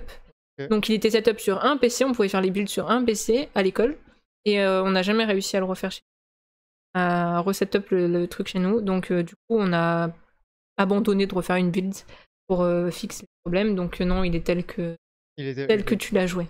Et du coup, je me souviens, je crois qu'il est sous Unreal Engine, c'est Oui. ça? Ok. Et t'as déjà fait du Unity aussi? Oui. Unity, j'avais commencé à le faire au DUT. Parce qu'au DUT, on avait eu un projet à faire, un projet tutoré, donc c'était un projet qui durait toute l'année, mais là par contre, c'était 1 heure, 2 heures par semaine, on était dessus. Ok. Et on avait possibilité de choisir le sujet. On avait sujet libre. Les professeurs avaient donné des idées pour ceux qui savaient pas quoi prendre, mais si on avait nos idées à nous, on pouvait choisir. À condition qu'un professeur du DUT accepte de nous tutorer et de nous suivre pendant l'année. D'accord. Du coup, avec des amis, on a décidé d'essayer de refaire un jeu Pokémon, et on est parti sur Unity pour le faire. Et du coup, on a appris à l'utiliser tout seul parce que le professeur connaissait pas le logiciel. Ah, ok. Euh, Pratique. on s'est retrouvé, enfin, ça a été assez compliqué, mais on s'est retrouvé à réussir le projet. On a eu une très bonne note au final. Et du coup, j'ai commencé à l'utiliser en autonomie, on va dire. Et puis, je suis arrivée à l'école. Et la première année où j'étais à l'école, on a fait pratiquement que du Unity avec le professeur. Mais du coup, cette fois, il nous a vraiment expliqué comment l'utiliser. Ok. J'ai appris de mon côté. Donc, il y a plein de choses qu'on avait fait dans notre Pokémon. Je me suis rendu compte que c'était Quelle catastrophe. la pire idée à faire, quoi. Et du coup, voilà. Et après, la dernière année, on est passé sur Unreal Engine. On avait eu très très peu de cours dessus. Mais ça ressemble beaucoup à Unity. Donc en fait, faut juste prendre la main et retrouver ses marques, on va dire. Mais après, l'utilisation est très similaire. Ok. Et toi, là, maintenant, à Virtuose, tu travailles sur... Aucun des deux. D'accord, ok. Aucun des deux. Là, actuellement, on travaille sur le moteur du client, qui est interne, donc qui est à lui et qui est unique chez lui. Et du coup, juste, on doit travailler. Ah ouais, il y a beaucoup de jeux qui sortent sur perso, enfin... Disons que, on va dire, il y a quelques années, Unity et Unreal devaient déjà exister, mais ils n'étaient pas aussi développés que maintenant. Et du coup, les studios qui font des jeux avaient besoin de choses assez précises techniquement. Donc, ils faisaient leur propre moteur pour avoir déjà la main dessus et pouvoir les modifier à 100% s'ils avaient besoin, Pour leur fonction. avoir leur fonction, et pouvoir définir leurs contraintes techniques eux-mêmes, quoi. Ok. Parce que là, maintenant, ce qui passe sur Unreal, il y a des façons de le modifier si on a besoin, mais c'est assez complexe, quoi, parce que tu pars d'un truc que tu connais pas, il faut arriver à trouver comment modifier les choses dont tu as besoin. Enfin, voilà. Du coup, là, ça veut dire que quand tu as commencé à travailler sur ce projet-là, tu as dû te familiariser avec le langage ou... Alors, les langages restent les mêmes, à peu près. Il y en a 2-3 qui sont utilisés pour les mêmes. Par contre, le moteur, oui, ils sont différents et il faut arriver à se familiariser avec. C'est pas forcément la même façon. Ok.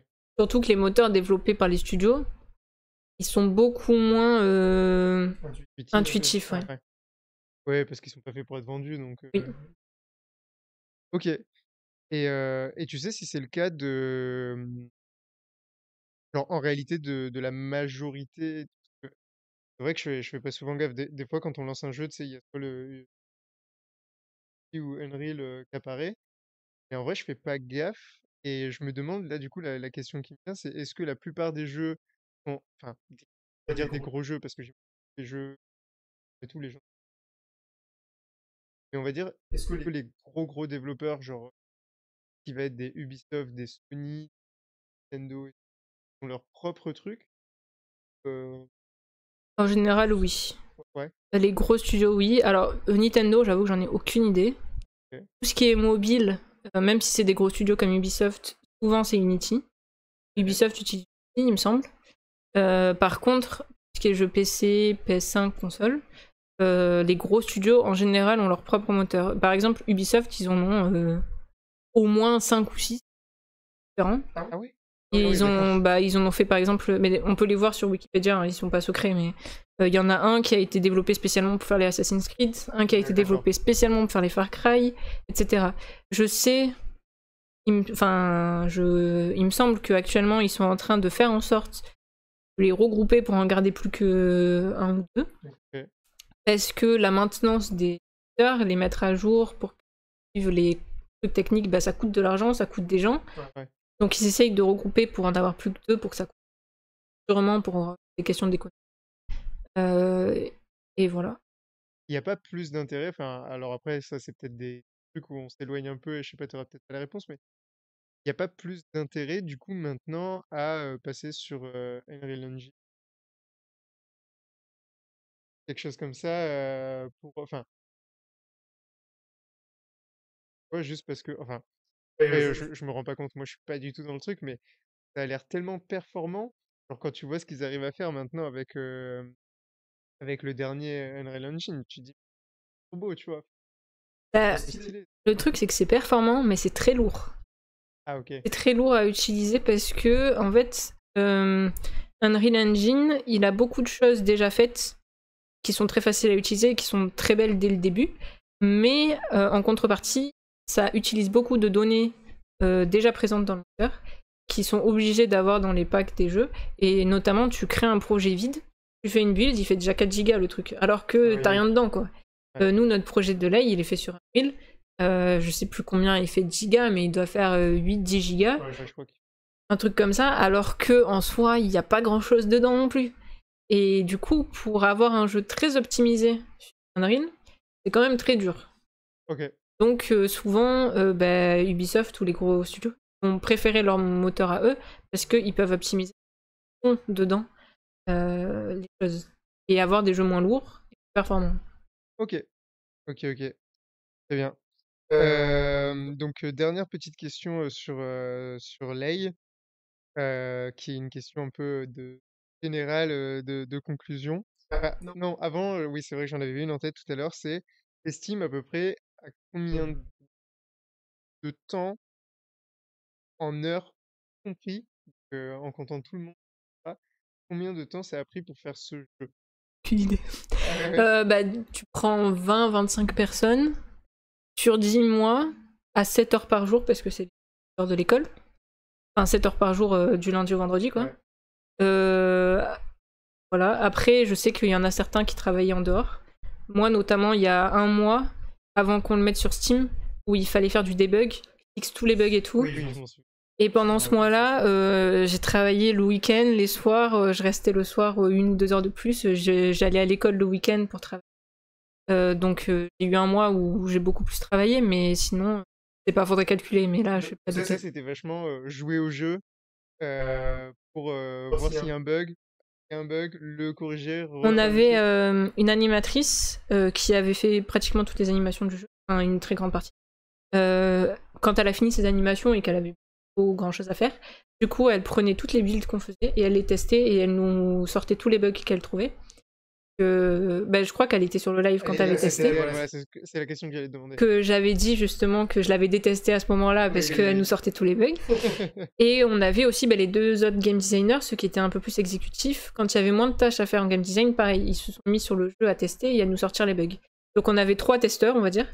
Et du coup, nous, ils sortaient les bugs et nous, on essayait de les fixer en même temps. Mais bon, c'est plus facile de les trouver que de les corriger, quoi. Ah bah ouais, tu m'étonnes. OK, OK. Et du coup, ça va, plutôt contente quand même de ce projet, jeu, et cetera? Honnêtement, j'en suis très fière parce qu'on est parti de zéro, on a tout fait nous-mêmes. Il a bien marché, enfin, les gens sont assez contents. Les plus grosses critiques, enfin les critiques qui reviennent le plus dessus, c'est les bugs qu'on a remarqués, Ouais. mais qui sont de notre faute. Donc non, franchement, moi je suis très contente. J'aime beaucoup le jeu en plus.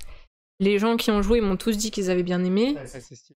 Donc moi, je suis fière de mon projet. Plus fière de Lay, qui est un projet étudiant, que du jeu où j'ai travaillé à DigixArt, ouais. Même Ouais, si c'est un OK. projet pro. Ouais, ouais, OK. Et du coup, Lay, bon, j'imagine que oui, mais tu le mets sur ton CV, tu vois? Oui, oui. Je l'ai mis pour entrer à DigixArt et je l'ai mis pour entrer à Virtuos aussi. C'est un jeu qui est sorti sur Steam, où les gens ont pu y jouer, il y a des retours dessus, il y a des notes. Donc, oui, OK. oui. Et d'ailleurs, en parlant de ça me fait il y avait une question qui m'est venue tout à l'heure, c'est: est-ce que parce que, pas en tant que développeur, mais on entend souvent que tous ceux qui sont dans les métiers, un peu graphiques et cetera, que ce soit, le dessin, mais même, la bande dessinée, vidéo, c'est compliqué l'embauche et est-ce que c'est pareil en tant que développeur? Genre, tu as eu du mal à trouver, un job ou en réalité ça va? Et que tu trouves que, bon, le rapport, que les situations de manière générale, te semblent OK? Alors peut-être pas forcément que toi, après ça peut être des échos aussi. Alors, moi personnellement, j'ai eu entre guillemets pas mal de chance, dans le sens où j'ai 2 personnes de ma promotion de l'école qui ont été embauchées à DigixArt Ok. avant moi et qui, entre guillemets, m'ont pas pistonné, mais presque. Parce que moi, j'ai posé mon CV à DigixArt. J'avais eu un entretien avec le directeur du studio. C'était bien passé, mais il avait gardé une autre personne de ma classe. Ok. Il y avait déjà quelqu'un de notre promotion qui était dans le studio et il avait gardé un développeur de ma classe à ma place. Et 2-3 mois après, il a dû réembaucher un nouveau programmeur. Il a ressorti mon CV et il allait demander aux 2 de ma promo si je travaillais bien. Et du coup, comme ils m'ont recommandé, Ouais. il m'a recontacté. Et du coup, j'ai été embauchée comme ça. Enfin, j'ai eu mon premier travail comme ça. Et honnêtement, je pense que trouver le premier travail, c'est le plus dur. Donc Ouais. là-dessus, j'ai eu pas mal de chance. Et honnêtement, je vais pas mentir que le fait que je sois une femme dans le développement, dans le jeu vidéo, ça aide aussi parce que c'est très très rare. D'accord. Déjà, les femmes dans le développement, c'est rare. Et dans le jeu vidéo, encore plus. Et du coup, il y a plusieurs recruteurs déjà qui m'ont fait la remarque et qui me l'ont dit honnêtement que le fait que j'étais une femme les intéressait. Mais alors, Donc ça aide. là, du coup, vient une question qui est complètement une question société. Pourquoi? Ils ont des stats à respecter de... Ah oui, d'accord. ok, Ils ont des sont- quotas à respecter, comme ok. toutes les entreprises en général. Non, oui, c'est vrai. Et le truc, c'est que comme c'est rare, c'est compliqué de respecter les quotas. Donc forcément, quand il y a un développeur, une développeuse qui veut rentrer, si elle a le niveau, ça les intéresse. Si elle a le Ok, niveau ok. technique. Parce que ça les aide sur leur quota, quoi. Ok. Et là, je sais que nous, à Virtuos, on est censé être à 40% de femmes, il me semble, dans les quotas. Et on est même pas à 20%, je crois. Oui, d'accord. Et ça comprend tout, hein. Ça comprend RH, testeur, artiste, tout. Hein. Ah ouais, ah oui, d'accord. Donc voilà. Donc forcément, ça aide. Ouais, c'est vrai que en même temps, bon, alors là, c'est pareil, c'est le débat de société, mais la société a fait que pendant quand même pas mal de temps, les Très, très très masculin. masculins et très... c'est en train de changer, hein, clairement, mais bon, à mon avis, c'est pas encore maintenant que va revenir à du 50-50. Ouais. Ok, d'accord. D'accord, d'accord. Et donc, Virtuos, pareil, t'as pas eu trop de mal à... Virtuos, j'ai eu de la chance aussi parce que l'école avait organisé, quand j'y étais encore, des journées rencontres avec des studios. Et Ok. notamment, il y avait Virtuos, donc j'ai rencontré la RH à ce moment-là. Derrière, j'ai signé le contrat avec DigixArt, donc je suis pas allée à Virtuos au final.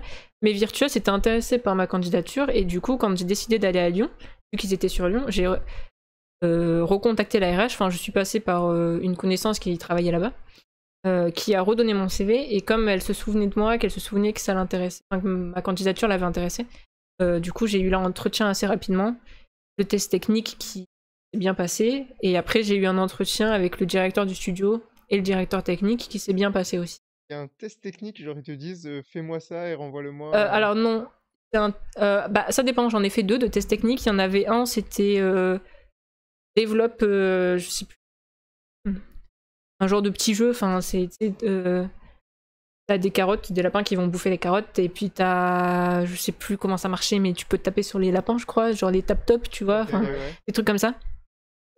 Et marrant. j'avais 3 heures pour le faire. Et Virtuos, c'était plus des points techniques. C'était t'as un questionnaire, hein, ou des petits exos à faire qui D'accord. durent ok. une demi-heure, 20 minutes, et puis t'en as plein à la suite. Après, t'as des questions de QCM, et ils regardent. Après, t'as un score qui s'affiche, le résultat que t'as, parce que c'est soit ça marche pas, soit c'est Ouais. bon, soit c'est pas bon. Et en fonction du résultat, ils te disent ok, on passe à l'entretien suivant, ou on s'arrête là. Ah, c'est marrant, ouais, ouais, c'est un domaine où bah, nous, les entretiens d'embauche, c'est pas du tout comme ça, t'imagines Oui. bien. Mais ok, très drôle. Genre, ça fait vraiment. Bah, t'as vraiment un contrôle à chaque fois que tu veux rentrer quelque part, quoi. Ouais, c'est marrant. Ouais, c'est ça, ouais, t'as vraiment un examen, quoi. Ouais. Ok. Très, très marrant. Alors qu'en vrai, il y a plein de jobs où tu fais sur l'entretien et du coup, il n'y a pas de test. Enfin, tu vois, tu veux être bête, hein, mais que ce soit de caissier, secrétaire, bon, pompier, si, ils ont des tests, mais même nous, tu vois, etc. Enfin, qu'est-ce que tu veux nous faire faire, tu vois? Donc, il y a qu'un simple entretien, mais c'est vrai que vous, il y a du concret, quoi. Il y a du Après, du oui. nous, en programmation, on a entre guillemets la chance que les tests, en général, c'est ça, c'est des QCM, des questions. ça dure 2-3 heures, et puis c'est fini. Ouais. Par contre, les artistes et les game designers, en général, leur test technique, c'est modélise-moi voiture, un personnage, fais-moi les textures de machin, ou je sais pas quoi, et ça dure une semaine, enfin plusieurs jours au minimum. Et par contre, eux, si ça passe pas, bah, ils ont perdu plusieurs jours, entre guillemets, pour rien, quoi. D'accord, ouais, ok. Ah oui, je vois. Et d'ailleurs, c'était dur ces tests, effectivement, ou... Moi, je le trouve dur, mais c'est souvent la même chose, donc tu révises avant d'y aller, et puis c'est à peu près sur quoi tu vas tomber. Ok. Ouais, putain, t'imagines, enfin, louper un taf parce que t'as raté quelques questions, ça fait mal, quoi, tu vois. Ouais, mais Alors que après, des fois, ils te posent c'est la vie. ils te posent les questions de base en programmation. Enfin, c'est des questions poussées, mais entre guillemets, que tu vas utiliser tous les jours. Oui, Donc si t'as pas... Oui, voilà. Mais ils sont durs quand même, je trouve. Ok, très bien. Alors, ça fait... Le temps passe trop vite, là, je viens de voir l'heure. C'est déjà 1h30 qu'on parle de... Les vidéos. de jeux vidéo. Donc, on va... Enfin, sauf si t'as d'autres choses à nous dire sur ce sujet. Sinon, je vais peut-être envoyer sur un autre sujet. Vas-y. Bah, après, c'était hyper intéressant hein, parce que franchement, moi, de toute façon, quand on en discutait en off, c'était en stream, mais on savait, enfin, je savais qu'on allait pas mal parler de ça, évidemment. Et puis trop cool. D'ailleurs, je vous invite tous à aller voir. Je sais plus s'il est encore dispo, mais s'il est pas dispo, dans tous les cas, il y aura bientôt un nouveau gameplay de Lay puisque j'ai fait, enfin, il y aura bientôt. Non, je sais pas, ça dépend presque que de moi, mais je suis censé faire tous les facteurs 10 d'abonnement. Faire le jeu de A à Z, donc au moins vous pourrez voir ce que ça donne. Et puis sinon, allez le tester par Ah oui, c'est vous-même. vrai, j'avais oublié. T'avais déjà oublié ah là là, non, ça, il y a des preuves et tout, impossible d'oublier. Donc Lay est disponible sur Steam gratuitement. Ça s'écrit L-A-Y. Le jeu, moi j'avais fait en une soirée, je crois qu'il... 2 soirées? Une soirée, 2 soirées? Non, une Et soirée, plus, je crois. je me rappelle plus. Il fait bon, environ 3 heures. 3 heures, ouais, un truc comme ça. Donc c'est un jeu qui est rapide, mais qui est très cool. Je vous conseille de prendre le temps de le faire et tout. C'est gratuit, ça tourne globalement sur tous les ordis.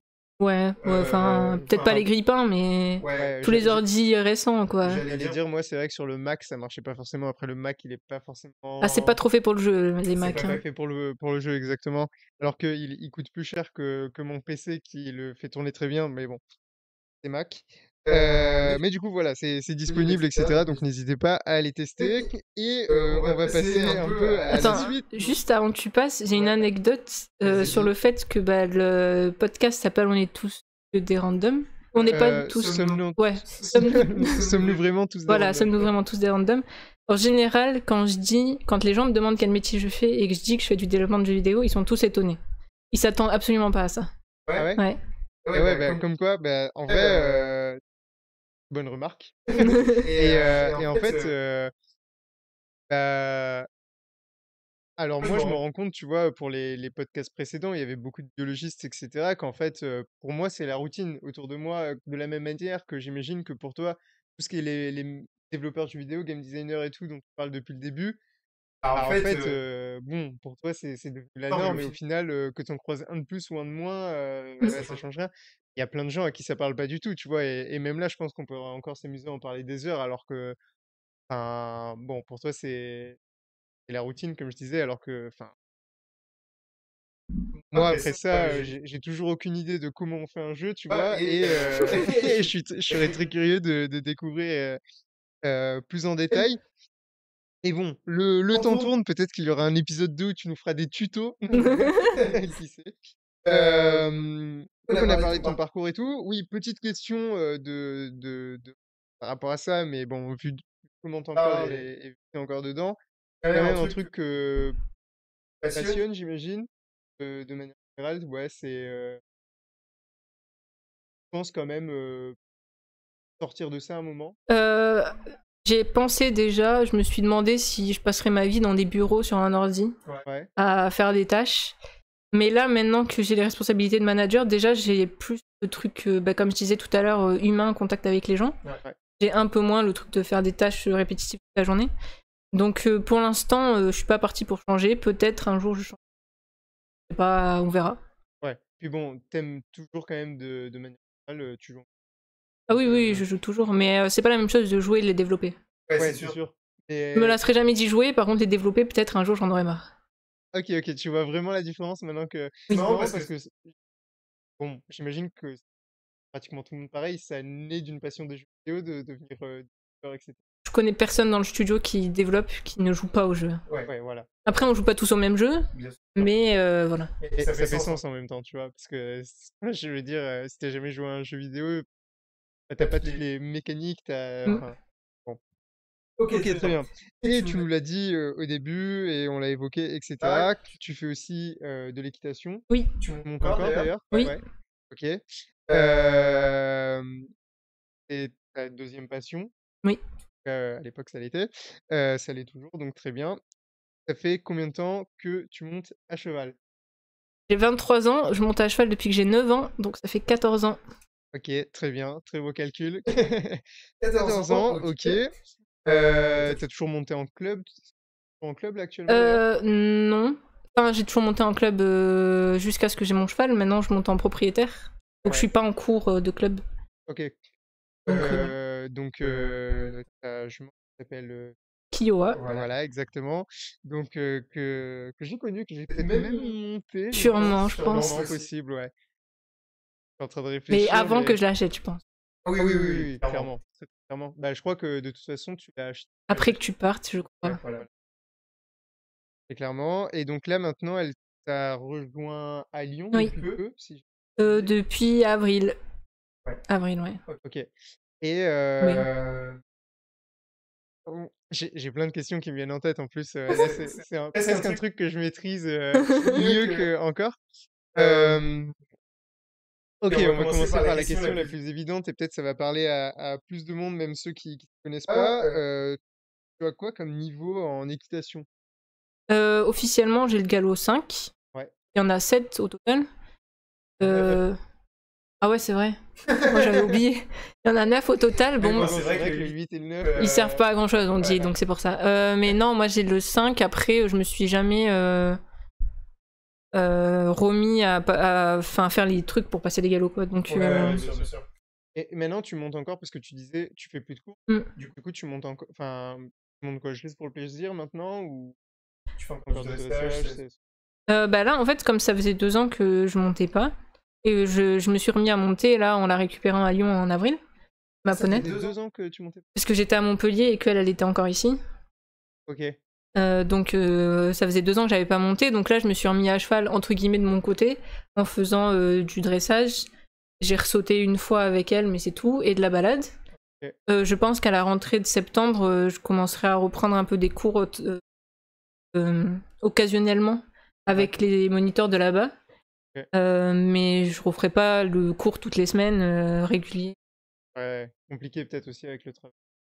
Oui, et puis même côté organisation, au moins occasionnellement tu le fais quand t'as envie, quand t'as la possibilité. Oui, T'as pas la contrainte. T'as pas la contrainte de devoir y aller tout le temps au même moment. Ah, c'est sûr. Et puis, Ça se fait, je pense, bien collège, lycée, début des études.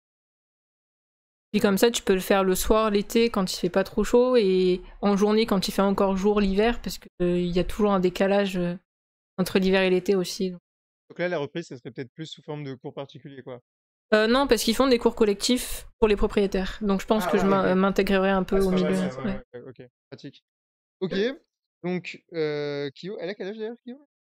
18, 19 ans, je sais plus exactement. Mais ouais. Ok, ça commence à faire. Et donc t'as passé tous tes galops à aiguille? Non, j'avais passé les premiers ailleurs, dans un autre écurie, il me semble. Je crois que j'ai passé le 1 et 2 dans une écurie qui avait entre Aix et les Milles, mais qui a fermé depuis. D'accord. Voilà. Ok. Et t'es resté combien de temps à... Donc en fait, pour le petit historique, pour que tout le monde comprenne, nous quand on s'est rencontrés, comme je le disais au début, c'était donc dans une écurie qui s'appelait le Poney Club de la Garde, qui était situé à Aiguille, dans les Bouches-du-Rhône, peu importe. Et toi, t'étais déjà, quand je suis arrivé depuis... Ouais. T'es arrivé là-bas, tu... Je suis arrivée là-bas, j'avais 12 ans. J'étais en 3e. Peut-être pas si longtemps avant alors. Non, peut-être Parce pas. que moi, quand je suis arrivé là-bas, j'étais au lycée. Bon, je sais plus. Bref. Et, ouais. Et du du coup, t'es resté combien de temps là-bas? Puisque t'es parti en 2020? 2019, il me semble. Ok. Je sais pas, j'ai dû y rester 5, 6, Ouais, 7 c'est ans, ça, un truc comme c'est Comme ça. ça, ouais, ok. Et t'as connu le après. Donc en fait, à l'époque où j'y étais, moi, il y avait des propriétaires. Après, Après, ça a changé. À cette époque où t'étais déjà parti, toi? Non, j'ai fait 2 ans là-bas après que la nouvelle propriétaire soit arrivée. Ok. Bah, les 2 ans où j'ai fait le DUT. Moi, je suis arrivée. Enfin, j'ai commencé le DUT, je crois que ça a changé de propriétaire. D'accord, ok. Et du coup, j'ai fait les 2 ans de DUT toujours là-bas. J'ai acheté Kiowa entre les 2 années. Ok. Enfin, un an après qu'il y ait les nouveaux propriétaires. Ok. Donc la deuxième année, elle est restée au pair là-bas. Enfin, elle continue à faire les cours. Moi, je l'ai montée pendant mes cours. Et du coup, je payais entre guillemets rien. Ouais. Donc je connais pas mal la propriétaire, enfin la nouvelle qui est là-bas. Maëva, ma sœur, qui montait encore cette année là-bas, bah, elle la connaît très bien aussi, parce qu'elle est restée là-bas depuis. Là, elle a arrêté depuis que Kyo est parti. Ah, d'accord. Voilà. Et du coup aussi, on connaît très bien la propriétaire, elle nous connaît très bien aussi. J'avais ramené Kiowa à Montpellier 1 an avec moi. Ok. Mais après, il y avait eu des soucis. Enfin, disons que j'avais pas les moyens financiers de la garder à Montpellier, donc je l'avais ramenée sur Aix et j'avais redemandé à la propriétaire de la reprendre au pair. Donc elle m'a dit oui tout de suite parce qu'elle aime le poney et puis elle sait très bien qu'avec moi il y aura pas de soucis. Ouais. Donc voilà, ça s'est bien fait et là maintenant je l'ai récupéré parce que là maintenant que j'ai les salaires et tout, là je peux vraiment m'occuper d'elle comme il faut. Et voilà. Ouais, parce que quand même, 5 ans, j'imagine. Je sais que donc Maëva, une amie, qui a aussi son poney, pourtant bien plus petit, mais ça change rien au coût entre l'écurie, la nourriture, le veto quand il y a. Mm. Là, Kyo, elle a pas trop de problèmes. Pour l'instant, elle a pas trop eu. Elle s'était fait une blessure à Montpellier quand elle était avec moi, Ok. que j'arrivais pas à soigner. Donc du coup, j'avais fait venir un vétérinaire et ça m'avait coûté 70 € la visite. Alors en soi, ça va, Ouais, ça honnêtement. va, ouais. Après, il y a les vaccins quotidiens, enfin annuels. Il y a les vermifuges annuels aussi. Ouais. Il y a le maréchal Ferrand à faire venir régulièrement. Et après, normalement, il y a le dentiste qui est censé venir aussi. Ouais. Enfin, il y a plein de frais. Il y a plein de frais auxquels on pense pas, plus les frais mensuels de. Plus les frais mensuels de pension. Ouais. D'ailleurs, elle est montée. Elle est montée là aussi à Lyon? Non, là, il y a que moi qui la monte. Il y a que toi qui la monte? Ok. Pourquoi t'as fait le choix? Tu fais plus qu'elle soit montée par des. J'ai pas envie qu'elle soit remontée en cours par des jeunes cavaliers, on va dire. Ouais. Du coup, là, pour l'instant, je m'en occupe toute seule. Après, je verrai si ou une demi-pension pour m'en occuper avec moi, pour qu'elle sorte plus souvent, qu'elle soit. Ouais, aussi, ouais. Que toi, là, actuellement, t'essayes de faire quoi? Une fois par semaine d'aller... Non, j'essaye d'y aller 2-3 fois par semaine, mais il y a des semaines où je peux pas. Genre là, honnêtement, ce week-end, je suis ici et je peux pas y aller 3 fois dans la semaine. Oui. En plus, j'ai les heures sup en ce moment, donc je rentre tard le soir. Ça dépend des moments. Ok. Elle est en parc ou elle est en box, là, du coup? Elle est en pré. Elle est en paddock toute la journée. Elle est dehors. Oui, elle est dehors. Elle est seule ou elle est avec... Non, ils sont 5 dans le paddock. Ah bon, ça va. Et elle a un petit amoureux. Ah, les histoires des chevaux. Et question, du coup, que je me suis posée, je m'en souviens quand j'avais appris que toi, ta sœur, enfin, je sais pas, ta famille, je sais pas qui a racheté, qui est propriétaire exactement, mais pourquoi l'avoir racheté, Kyo, plutôt que juste de continuer à la monter en cours, etc. Ouais, t'étais pas là du coup à ce moment-là. Mais en gros, ce qui s'est passé, c'est que juste avant qu'il y ait le changement de propriétaire, enfin quelques mois avant, Kyo s'était fait une mauvaise blessure sur une chute. Elle avait sauté un obstacle avec une autre cavalière, c'était pas moi dessus. Et les deux étaient tombées à ce moment-là, en tapant dans les barres et tout, elles étaient tombées par terre toutes les deux. Et à ce moment-là, elle s'était fait une mauvaise blessure à la jambe. Elle était restée au pré à l'arrêt sans faire de cours ni rien. 2-3 mois, je me rappelle plus. Okay. Et après, il fallait faire de la rééducation, donc recommencer à lui faire de l'exercice petit à petit. Et à l'époque, du coup, elle appartenait pas à l'écurie, à la propriétaire de l'écurie. Elle était louée. C'est vrai, ouais. Elle appartenait à un monsieur qui possède plein de chevaux et qui Ouais. les loue aux écuries. Et quand la nouvelle propriétaire est arrivée, qu'il y a eu le changement, au début, elle voulait la faire repartir parce qu'elle était blessée et qu'elle lui servait pas pour les cours et que c'était des frais qui, pour elle, servaient à rien, quoi. Ok. Donc elle l'a fait repartir pas longtemps parce que elle est repartie. Ah merde, ok. Et à ce moment-là, moi j'étais trop triste qu'elle reparte. Bah ouais, tu m'étonnes. Et je me souviens que des fois j'allais dans ma chambre, je pleurais et tout. Ah ouais. Et du coup, je voulais la racheter. J'avais 19 ans. Et je m'étais dit, je vais la racheter, je veux pas qu'elle parte. Ça faisait 3-4 ans déjà que je la montais, je crois. Et du coup, voilà. Et je m'étais dit, j'ai 19 ans, je m'en fous, mes parents ils seront jamais d'accord. Mais je peux la racheter si je veux, officiellement dans la loi. Et du coup, je m'étais dit ça. Et puis ma mère avait vu que j'étais triste. Et du coup, elle m'avait. Enfin, au final, elle m'avait soutenue, quoi. Elle avait dit, bon, on verra tout ça. Donc, on avait contacté le monsieur de l'écurie, enfin, qui est son propriétaire. C'est pas le même propriétaire que Watson? Oui. Et du coup. Ça allait les négociations parce que je crois il est un peu compliqué. Alors, quand je l'avais contacté sur le coup, je sais plus comment ça s'était passé, mais en gros, il avait bien compris que je voulais la racheter. Ok. Au final, quand il l'a récupérée, elle était plus boiteuse. Enfin, ça allait, quoi. Ok. Donc, il l'a dit à la nouvelle propriétaire d'écurie, qui a dit, bon, ok, bon, je vais la reprendre. Donc, elle a dû partir 2 semaines, 1 mois, je me rappelle plus, mais pas tant longtemps que ça, quoi. Ah ouais, ok. Elle l'a récupérée. C'était pour te rendre triste et te Voilà.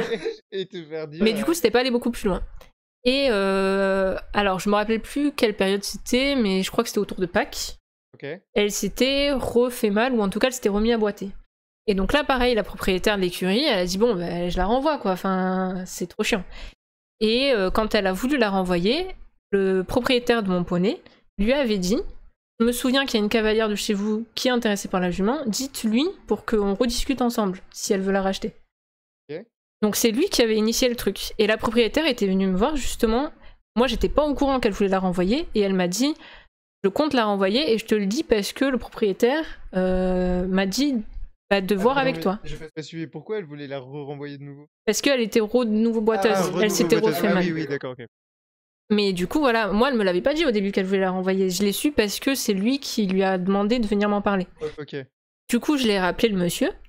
Et donc je lui ai dit que je voulais la racheter. Et en fait, quand il l'a récupérée, comme elle était vraiment boiteuse cette fois, lui, pareil, ça lui servait à rien de la garder, honnêtement. Ok. Donc il comptait l'envoyer soit à l'abattoir, soit la vendre pour vraiment pas cher à des gens, je sais pas où. Classique propriétaire. Voilà. Quand il m'en a parlé, il m'a dit elle part en Belgique, quoi. Ah J'étais oui. en mode bon, enfin je sais pas où elle va atterrir et tout. Et du coup, j'ai dit si, moi je suis toujours intéressée pour la racheter. Et il m'en a proposé un prix relativement correct par rapport à ce qu'il avait proposé d'autres fois avant à d'autres gens qui avaient déjà essayé. Ok. J'ai souvenir qu'une fille, quelques années avant, voulait la racheter et qu'il en avait proposé 10 000 € pour un cheval de club. Ah ouais. En tout cas, c'est ce qu'elle nous avait dit. Ouais. Donc 10 000 € pour un cheval de club, c'est vraiment beaucoup trop cher. Et là, il m'en a proposé que 1 500 pour un Ouais. cheval. Donc j'ai accepté. Bon, il nous l'avait pas dit, mais dans les 1 500, il n'y avait pas la TVA. Donc c'était un peu plus au final. Ouais. Et par contre, sur le coup, moi j'avais pas les sous sur mon compte, j'étais encore étudiante, donc c'est ma mère qui a payé, mais avec les papiers à mon nom. Donc sur les papiers, Crédit. voilà, sur les papiers, elle est à mon nom à 100%. Et depuis, entre-temps, j'ai remboursé ma mère. Donc officiellement, voilà. Officiellement, c'est ok. Voilà. Trop bien. Et du coup, ça me fait penser parce que bon, là, on a tous très bien compris. Je pense que il y a un lien très fort entre toi et Kyo. En tout cas, était très triste au moment où elle est partie, etc. Donc j'imagine que si tu continues aussi, notamment l'équitation, etc. Je Ouais. pense que c'est le cas de beaucoup de gens finalement. Oui, après, je pense que si j'avais pas Kyo, j'aimerais toujours faire du cheval, mais Ouais, monter, ouais. Mais bon, ça serait peut-être différent. ça serait différent, je pense. Et de base, pourquoi t'as commencé ce sport? Est-ce que tu te souviens? Après, t'étais petit. Je sais, alors, j'ai souvenir que ma mère m'avait raconté que déjà, petite, enfin genre autour de 6-7 ans, je commençais à demander à faire de l'équitation, Ok. mais ça s'est pas fait tout de suite, il me semble. Et puis ensuite, ma sœur a grandi, et elle a aussi demandé à faire de l'équitation. D'accord. Alors que personne dans notre famille fait d'équitation. Il y a personne qui est dans le monde du cheval, tout ça, enfin c'est vraiment, on sort de nulle part, quoi. Ouais. Et du coup, on s'est retrouvés, enfin vu qu'on était toutes les deux à demander, finalement, notre mère nous a inscrits à l'équitation. Je pense qu'au début, elle se disait ça durera quelques années, 2-3 ans, tu vois. Et puis finalement, Ok. ça s'est jamais arrêté. Et T'as jamais pensé à... Ouais, ça, c'est sûr que ça n'a jamais arrêté, oui. Euh, Et t'as jamais pensé à en faire plus que passion? Genre, ouais, ça a jamais été une possibilité de pas pas forcément. forcément devenir cavalière professionnelle, tu vois, mais travailler dans... Bah, alors, travailler dans les animaux en général, oui. Oui, vu que tu voulais faire veto, c'est vrai, de base. Par contre, dans le monde du cheval, non, parce que pour avoir été cavalière assez longtemps dedans, même propriétaire, enfin pour avoir entendu plein d'histoires, les métiers du cheval, ça a l'air d'être vraiment... Merde. Ouais, c'est ça. Tu peux le dire, Enfin, ouais. c'est vraiment très contraignant parce que les chevaux, tu dois t'en occuper tous les jours, même les jours fériés, les jours de Noël, enfin... Ouais, ça, je sais. Voilà. Oui, parce que tu en as bien... tu en as eu l'expérience, mais du coup, c'est vraiment... faut y aller tous les jours, tu peux... Enfin... Et surtout, c'est assez mal payé, je trouve. Il me semble. Et même, ouais, mais tu sais, un truc genre... bon, c'est vrai que donner les cours, souvent ceux qui donnent les cours, ils s'en occupent, etc. aussi, mais je sais pas, travailler pour faire du matériel ou dans la vente Ouais, de... mais l'intérêt, enfin, si tu travailles, enfin, pour moi, en tout cas, si j'avais voulu un métier avec les chevaux, c'est un métier au contact des chevaux. Contact, ouais, du coup, C'est pas, ouais, voilà, c'est ça. Sinon, Ok. ça a plus trop d'intérêt. Ça Quoi. reste une passion et c'est très bien, Ouais.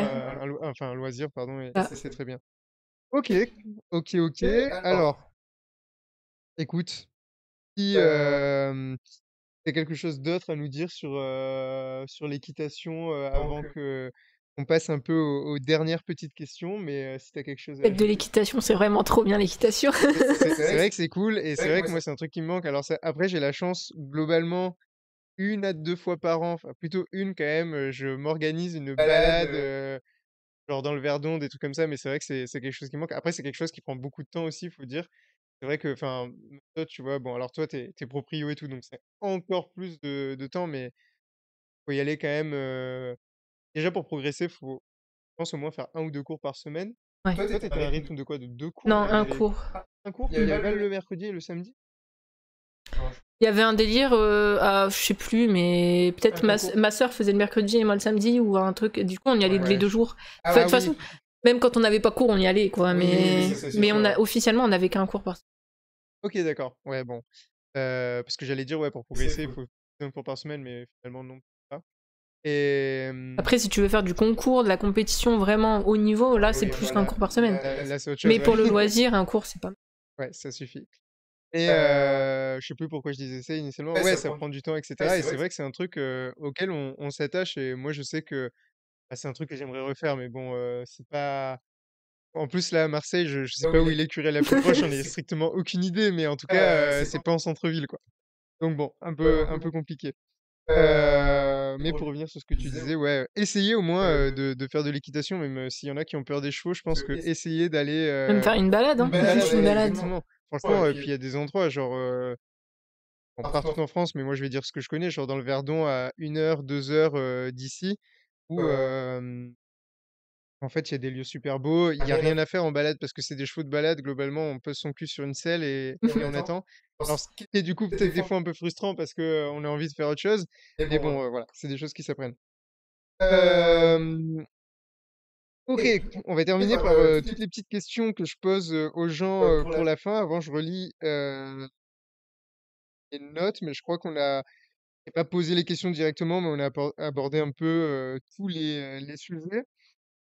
Si éventuellement une question que je vois là, est-ce que tu as un ou des rêves et objectifs que tu aimerais absolument atteindre dans ta vie, que ce soit professionnel, personnel, etc. Tu peux pas en parler, tu peux pas en parler évidemment. Mais voilà, s'il y a un truc qui te vient en tête, genre, je vais dire n'importe quoi, peut-être qu'à un moment de ta vie, devenir propriétaire de Kyo, c'était un de tes rêves et tes objectifs et tu l'as déjà réalisé, mais tu vois, là des trucs futurs. Bah, devenir propriétaire d'un cheval, pas vraiment de Kyo, mais d'un cheval, quand j'étais petite, c'était mon rêve, quoi. Ouais. C'est réalisé finalement assez tôt. Ouais. Là, actuellement, je pense que mon prochain gros objectif que j'aimerais réaliser dans ma vie, c'est d'aller au moins quelques années, enfin 2-3 ans, vivre au Canada, travailler au Canada. Ok. Mais après, je pense pas que je passerai ma vie là-bas, mais au moins pour... parce que c'est vraiment un pays qui m'attire et qui a l'air vraiment bon à vivre. Ok. Donc voilà. Carrément, carrément. D'ailleurs, il y a Virtuos Canada dont tu disais. À Montréal. Ouais, ok.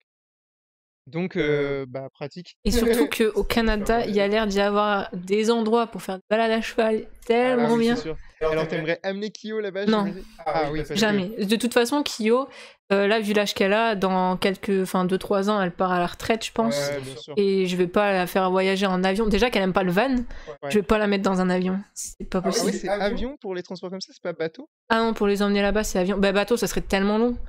C'est pas possible, ils peuvent pas rester aussi Ouais, mais longtemps. d'un autre côté, ils peuvent peut-être marcher sur le... Tu vois, je sais pas. Mais ouais, ok, avion. Non, c'est avion. Ok, putain. Mais bon, je te dis pas la paperasse, le prix et le temps qu'il faut, quoi. Ouais, tu m'étonnes. Et puis le stress, je pense, pour l'animal aussi. Bon, même si... Il y a les chevaux de compétition internationale qui le font assez régulièrement, qui sont habitués, mais quand c'est un cheval qui est pas habitué... Ok. Mais oui, c'est vrai que là-bas, les balades doivent être super. Même les randonnées à pied, d'ailleurs. Hein, puisque... Est-ce que, avant qu'on termine, il y a un dernier sujet dont tu aimerais parler? Où on a à peu près abordé tout ce que tu imaginais Non, j'avoue que c'est les deux gros sujets, je pensais qu'on aborderait. Ouais, bah, c'était à peu près sûr, ouais.